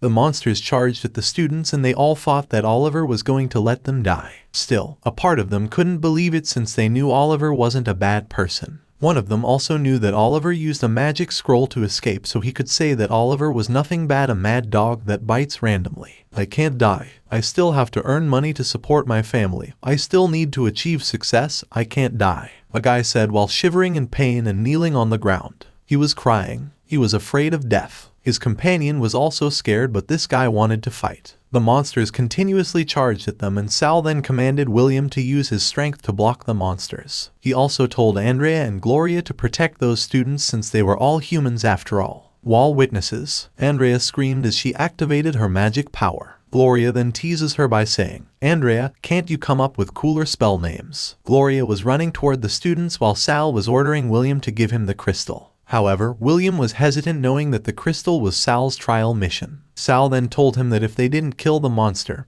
he would fail the mission regardless. He was forcing William to give it to him, and William doesn't have a choice but to hand it over to him. Sal caught the pouch of crystals, knowing that the monsters right in front of them were disaster-level monsters, and if he used techniques at the level of the blood shadow blades, he concluded it would definitely give the blood demon an opportunity to take control of his body. Now, he was thinking of using swordsmanship and magic below the silver level. Since he needed some time, he commanded William to cover him. He dropped the crystals while William blocked the monster. It turned out that the monster was only one but its head. Unfortunately, this monster was too strong, making William blow away. The monster then stares at Sal was activating, trying to fully absorb the blood magic crystal, and he hears Andrea warn him to be careful. William for the second time interfered using his Empire Sword technique, despite that he was already wounded and gained a lot of scratches. Still, he almost fell to the ground due to the powerful strength of the monster. "Sal, how much longer do you need to fully absorb the blood magic crystal?" William asked. Sal then replied that he needed a few more minutes. The monster blows a different skill towards Sal, but Gloria blocks it using her Destruction Sword Dance Symphony. Unfortunately, Gloria almost used her strength. She slowly closed her eyes until she passed out. She was falling, and Andrea was worried for her and called for someone to save her. Gloria fell to the ground and her blood splattered. On the other hand, Sal finally fully absorbs the blood magic crystal. He possessed a strong flame. He jumped while saying, "Magical beasts, your time of death has come." He then attacked the monster using his blood flame savage serpent splash. It was a very strong attack, making the monster slashed into pieces. Its blood splattered, and Sal proclaimed to himself that killing the monster was too simple. Shockingly, the dead monster was burning. Ash covered the area and Sal landed on the ground. Andrea put Gloria on her lap while the students at the same time slowly rose. One of them, named Louis, was holding his sword and stated that Sal was the devil who practices blood magic, the evil spawn who abandoned his family, and the bastard who harmed his brother. William knows that Louis intended to kill Sal, so he was trying to stop Louis. Still, Louis raised the sword and screamed in anger. But then, Louis struck the sword on the ground and said, "Student Sal, without your help, I would have already been dead." He was kneeling on the ground and begged to Sal to accept his sincerest apology and gratitude. He also asked Sal to forgive his past foolishness and ignorance. Sal remained standing and saw the other students behind Louis also asked him to accept their sincerest apology and gratitude. "Everyone, look. What is that?" the lady screamed while pointing at the sky. There were a lot of insects flying towards them. Sal then used his blood vision and clearly saw the insects swarm, believing they were hiding some kind of secret. He then charged on the ground using his bloodlight, stealing shadow while telling Andrea to protect herself and take care of the students. He made water on the ground using magic, and the insects directly charged at it. At this moment, Sal sees that the so-called Mylessa swarm is just a tool for harvesting life force, and he concludes that the real goal is to use the heart within the magic formation to resurrect the mage named Mylessa. He was annoyed upon discovering that it was black magic again. A bastard who steals another's life force to prolong his own life is better off dead, he uttered. He then destroyed the heart with his blood serpent combined with its violent feast. Andrea also used her recovery potion and let the students absorb it. The students were so happy that their magic and stamina had recovered. Suddenly, a secret realm door appeared, and Sal then uttered that he didn't expect to find the exit by accident. On the other hand, Oliver concludes that everything that happened in the secret realm must not be spread outside. Otherwise, His Royal Highness' plan to take over the Academy will be affected, and he won't be able to gain a foothold in the Academy anymore. He was wondering if everything always going to develop in the worst direction, and knowing that the door of the secret realm opened before schedule, he was thinking about who would survive between those people who were still in the secret realm.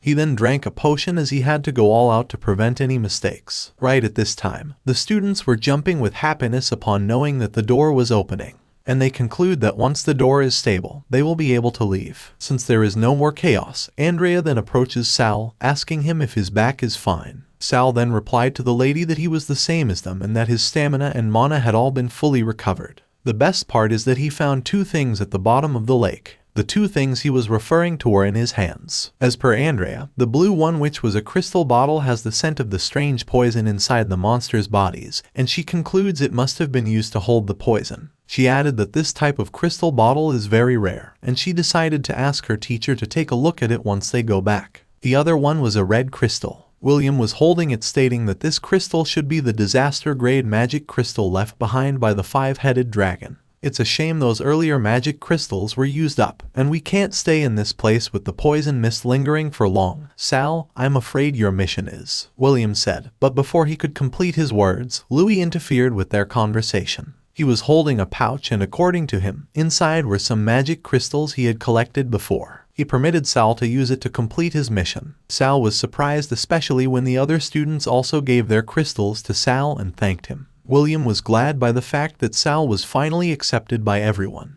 They then exited the secret realm altogether without knowing that Oliver was just outside wondering why they don't die quietly in the secret realm. However, Sal felt it and immediately used his bloodlight to steal Shadow, and successfully avoided Oliver's attack. As usual, Oliver's intention was to kill Sal. Both Gloria and Andrea were worried for Sal. Sal was flying using his flaming wings. He also activates his blood vision while saying, "Oliver, I've seen your death." Oliver charged at him while telling Sal that he must die. Sal blocked Oliver's sword and proclaimed that the person who should die should be Oliver. They continuously attacked each other, however, Sal didn't notice that the crystal bottle dropped to the ground. Someone suddenly came and told them to stop fighting. "Oliver, do you even realize what you're doing?" the guy said while thinking that Oliver is a brainless fool for ignoring the rules, and for him, Oliver is nothing but a burden. Oliver was surprised upon seeing this guy. The guys also thought that as long as he completed the second prince's mission, the lives of a bunch of students didn't matter to him.